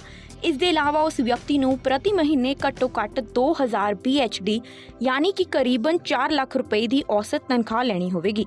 ਇਸ ਦੇ ਇਲਾਵਾ ਬਹਰੀਨ ਵਿੱਚ ਇੱਕ ਨਿਸ਼ਚਿਤ ਸਮੇਂ ਤੋਂ ਵੱਧ ਦੀ ਜਾਇਦਾਦ ਦੇ ਮਾਲਕ, ਰਿਟਾਇਰ ਅਤੇ ਵਧੇਰੇ ਪ੍ਰਭਾਵਸ਼ਾਲੀ ਵਿਅਕਤੀ ਜੋ ਕੁਝ ਮਾਪਦੰਡਾਂ ਨੂੰ ਪੂਰਾ ਕਰਦੇ ਹਨ ਉਹ ਵੀ ਯੋਗ ਹੋਣਗੇ। ਦੱਸ ਦਈਏ ਕਿ ਹਰ ਦੇਸ਼ ਵੱਖ-ਵੱਖ ਤਰ੍ਹਾਂ ਦੇ ਵੀਜ਼ਾ ਜਾਰੀ ਕਰਦੇ ਨੇ। ਇਹਨਾਂ ਵਿੱਚ business visa, student visa, tourist visa ਤਾਂ ਲਗਭਗ ਸਧਾਰਨ ਹੀ ਨੇ। ਇਸ ਦੇ ਇਲਾਵਾ ਹਰ ਦੇਸ਼ ਆਪਣੀ ਲੋੜ ਮੁਤਾਬਕ ਵੀਜ਼ਾ ਨੂੰ ਵੱਖ-ਵੱਖ ਨਾਮ ਦਿੰਦੇ ਨੇ। ਹੁਣ ਦੇਖਣਾ ਇਹ ਹੋਵੇਗਾ ਕਿ ਸਧਾਰਨ ਵੀਜ਼ੇ ਤੋਂ ਇਲਾਵਾ ਕਈ ਤਰ੍ਹਾਂ ਦੀ ਸਹੂਲਤਾਂ ਪ੍ਰਾਪਤ ਕਰਨ ਵਾਲਾ ਗੋਲਡਨ ਵੀਜ਼ਾ ਕਿੰਨੇ ਕੁ ਲੋਕਾਂ ਲਈ ਖਿੱਚ ਦਾ ਕੇਂਦਰ ਬਣਦਾ ਹੈ। Bureau report, channel Punjabi. ਖਬਰ UAE ਤੋਂ ਆਈ ਹੈ ਜਿੱਥੇ ਰੋਡ ਸੇਫਟੀ ਨੂੰ ਮੱਦੇਨਜ਼ਰ ਰੱਖਦੇ ਹੋਏ ਸਰਕਾਰ ਨੇ ਇੱਕ ਨਵੀਂ ਮੁਹਿੰਮ ਚਲਾਈ ਹੈ। ਇਹ ਮੁਹਿੰਮ 3 ਮਹੀਨੇ ਤੱਕ ਚੱਲੇਗੀ। ਸੜਕ ਤੇ ਪੈਦਲ ਚੱਲਣ ਵਾਲਿਆਂ ਦੀ ਸੁਰੱਖਿਆ ਲਈ ਸੰਯੁਕਤ ਅਰਬ ਅਮੀਰਾਤ ਵਿੱਚ ਇੱਕ ਨਵੀਂ ਮੁਹਿੰਮ ਚਲਾਈ ਜਾ ਰਹੀ ਹੈ। UAE ਦੇ ਅਧਿਕਾਰੀਆਂ ਨੇ ਸੁਰੱਖਿਅਤ ਡਰਾਈਵਿੰਗ ਨੂੰ ਉਤਸ਼ਾਹਿਤ ਕਰਨ ਅਤੇ ਪੈਦਲ ਚੱਲਣ ਵਾਲਿਆਂ ਨੂੰ ਸੜਕ ਪਾਰ ਕਰਨ ਵਾਲੇ ਡਰਾਈਵਰਾਂ ਵੱਲੋਂ ਪਹਿਲ ਦੇਣ ਦੀ ਅਪੀਲ ਕਰਨ ਲਈ ਇੱਕ ਨਵੀਂ ਮੁਹਿੰਮ ਸ਼ੁਰੂ ਕੀਤੀ ਹੈ। ਜੇਕਰ ਕੋਈ ਡਰਾਈਵਰ ਪੈਦਲ ਚੱਲਣ ਵਾਲੇ ਯਾਤਰੀ ਨੂੰ ਸੜਕ ਪਾਰ ਕਰਨ ਲਈ ਰਸਤਾ ਨਹੀਂ ਦਿੰਦਾ ਹੈ ਤਾਂ ਉਸ ਨੂੰ 500 ਦਿਰਹਮ ਯਾਨੀ ਕਿ 10,000 ਤੋਂ ਵੱਧ ਦਾ ਜੁਰਮਾਨਾ ਵੀ ਲਗਾਇਆ ਜਾਵੇਗਾ। UAE ਦੇ ਗ੍ਰਹਿ ਮੰਤਰਾਲੇ ਨੇ ਸੜਕ ਦਾ ਇਸਤੇਮਾਲ ਕਰਨ ਵਾਲਿਆਂ ਲਈ ਟ੍ਰੈਫਿਕ ਜਾਗਰੂਕਤਾ ਵਧਾਉਣ ਲਈ ਫੈਡਰਲ ਟ੍ਰੈਫਿਕ ਕੌਂਸਲ ਦੀ ਨੁਮਾਇੰਦਗੀ ਵਿੱਚ 2022 ਦੀ ਪਹਿਲੀ ਟ੍ਰੈਫਿਕ ਜਾਗਰੂਕਤਾ ਮੁਹਿੰਮ ਸ਼ੁਰੂ ਕੀਤੀ ਹੈ। ਇਸ ਜਾਗਰੂਕਤਾ ਮੁਹਿੰਮ ਦਾ ਨਾਅਰਾ ਹੈ ਪੈਦਲ ਚੱਲਣ ਵਾਲਿਆਂ ਅਤੇ ਡਰਾਈਵਰਾਂ ਨੂੰ ਕੁਚਲਣ ਵਾਲੇ ਹਾਦਸਿਆਂ ਤੋਂ ਬਚਾਉਣਾ। ਇਹ ਜਾਗਰੂਕਤਾ ਮੁਹਿੰਮ 1 ਫਰਵਰੀ ਤੋਂ ਸ਼ੁਰੂ ਹੋਈ ਹੈ ਅਤੇ 3 ਮਹੀਨੇ ਤੱਕ ਚੱਲੇਗੀ। ਇਸ ਮੁਹਿੰਮ ਦਾ ਉਦੇਸ਼ ਕਾਰ ਚਾਲਕਾਂ ਨੂੰ ਟ੍ਰੈਫਿਕ ਨਿਯਮਾਂ ਦੀ ਪਾਲਣਾ ਕਰਨ ਦੀ ਲੋੜ ਦੀ ਯਾਦ ਦਿਵਾਉਣਾ ਅਤੇ ਸਾਰਿਆਂ ਦੀ ਸੁਰੱਖਿਆ ਨੂੰ ਯਕੀਨੀ ਬਣਾਉਣ ਲਈ ਪੈਦਲ ਚੱਲਣ ਵਾਲਿਆਂ ਨੂੰ ਜ਼ੈਬਰਾ ਕ੍ਰਾਸਿੰਗ ਦੀ ਵਰਤੋਂ ਕਰਨ ਲਈ ਉਤਸ਼ਾਹਿਤ ਕਰਨਾ ਹੈ। ਫੈਡਰਲ ਟ੍ਰੈਫਿਕ ਕੌਂਸਲ ਦੇ ਚੇਅਰਮੈਨ ਮੁਹੰਮਦ ਸੈਫ ਅਲ ਜਾਫੀਨ ਨੇ ਦੱਸਿਆ ਕਿ ਗ੍ਰਹਿ ਮੰਤਰਾਲੇ ਵੱਲੋਂ ਰਾਜ ਪੱਧਰ ਤੇ ਇਹ ਮੁਹਿੰਮ ਚਲਾਈ ਜਾ ਰਹੀ ਹੈ। ਉਹਨਾਂ ਕਿਹਾ ਕਿ ਇਹ ਮੁਹਿੰਮ ਸੜਕ ਤੇ ਪੈਦਲ ਚੱਲਣ ਵਾਲਿਆਂ ਦੀ ਸੁਰੱਖਿਆ ਦੀ ਗਾਰੰਟੀ ਦਿੰਦੀ ਹੈ ਤਾਂ ਜੋ ਦੁਰਘਟਨਾਵਾਂ, ਸੱਟਾਂ ਅਤੇ ਮੌਤਾਂ ਨੂੰ ਘੱਟ ਕੀਤਾ ਜਾ ਸਕੇ। ਟ੍ਰੈਫਿਕ ਅਧਿਕਾਰੀਆਂ ਨੇ ਇਸ ਮੁਹਿੰਮ ਬਾਰੇ ਕਿਹਾ ਕਿ ਡਰਾਈਵਰਾਂ ਨੂੰ ਸਹਿਨਸ਼ੀਲ ਹੋਣ ਦੀ ਲੋੜ ਹੈ। ਉਹਨਾਂ ਨੂੰ ਚੌਂਕਾਂ, ਸਕੂਲਾਂ ਤੇ ਵਿਦਿਅਕ ਅਦਾਰਿਆਂ ਦੇ ਨੇੜੇ ਸੁਰੱਖਿਆ ਦੇ ਮੱਦੇਨਜ਼ਰ ਪੈਦਲ ਚੱਲਣ ਵਾਲੇ ਲੋਕਾਂ ਨੂੰ ਰਸਤਾ ਦੇਣਾ ਚਾਹੀਦਾ ਹੈ। ਡਰਾਈਵਰਾਂ ਨੂੰ ਟ੍ਰੈਫਿਕ ਸੰਕੇਤਾਂ ਦੀ ਪਾਲਣਾ ਕਰਨੀ ਚਾਹੀਦੀ ਹੈ ਅਤੇ ਢੁਕਵੀਂ ਗਤੀ ਨਾਲ ਗੱਡੀ ਚਲਾਉਣੀ ਚਾਹੀਦੀ ਹੈ। ਅਧਿਕਾਰੀਆਂ ਨੇ ਦੱਸਿਆ ਕਿ ਜੇਕਰ ਕੋਈ ਡਰਾਈਵਰ ਪੈਦਲ ਚੱਲਣ ਵਾਲਿਆਂ ਨੂੰ ਰਸਤਾ ਨਹੀਂ ਦਿੰਦਾ ਤਾਂ ਉਸ ਨੂੰ 10,000 ਤੋਂ ਵੱਧ ਜੁਰਮਾਨਾ ਕੀਤਾ ਜਾਵੇਗਾ ਅਤੇ ਉਸ ਨੂੰ 6 ਬਲੈਕ ਪੁਆਇੰਟਸ ਵੀ ਦਿੱਤੇ ਜਾਣਗੇ। ਲੋਕਾਂ ਨੂੰ ਜਾਈ ਵਾਕਿੰਗ ਯਾਨੀ ਕਿ ਟ੍ਰੈਫਿਕ ਨਿਯਮਾਂ ਦੇ ਖਿਲਾਫ ਸੜਕ ਪਾਰ ਕਰਨ ਨੂੰ ਲੈ ਕੇ ਵੀ ਚੇਤਾਵਨੀ ਦਿੱਤੀ ਗਈ। ਪੈਦਲ ਚੱਲਣ ਵਾਲਿਆਂ ਨੂੰ ਫੁੱਟਬ੍ਰਿਜ ਅਤੇ ਜ਼ੈਬਰਾ ਕ੍ਰਾਸਿੰਗ ਦੀ ਵਰਤੋਂ ਕਰਨ ਲਈ ਕਿਹਾ ਗਿਆ ਹੈ। UAE ਵਿੱਚ ਜਾਈ ਵਾਕਿੰਗ ਤੇ 400 ਦਿਰਹਮ ਯਾਨੀ ਕਿ 8,000 ਤੋਂ ਵੱਧ ਜੁਰਮਾਨਾ ਹੈ। Bureau report, channel Punjabi. ਅੱਜ ਦੇ ਇਸ ਬੁਲਟਨ 'ਚ ਬਸ ਇੰਨਾ ਹੀ। ਨਵੀਆਂ ਤੇ ਤਾਜ਼ਾ ਖਬਰਾਂ ਲੈ ਕੇ ਮੁੜ ਹਾਜ਼ਰ ਹੋਵਾਂਗੇ। ਹੁਣ ਮੈਨੂੰ ਦਿਓ ਇਜਾਜ਼ਤ। ਧੰਨਵਾਦ। ਸਾਡਾ ਹਰ ਇੱਕ ਪ੍ਰੋਗਰਾਮ ਦੇਖਣ ਤੇ ਸਾਡੇ ਨਾਲ ਜੁੜਨ ਲਈ ਸਬਸਕ੍ਰਾਈਬ ਕਰੋ ਚੈਨਲ ਪੰਜਾਬੀ ਤੇ ਨੋਟੀਫਿਕੇਸ਼ਨ ਲਈ ਬੈਲ ਆਈਕਨ ਵਾਲੇ ਬਟਨ ਤੇ ਕਲਿੱਕ ਕਰੋ।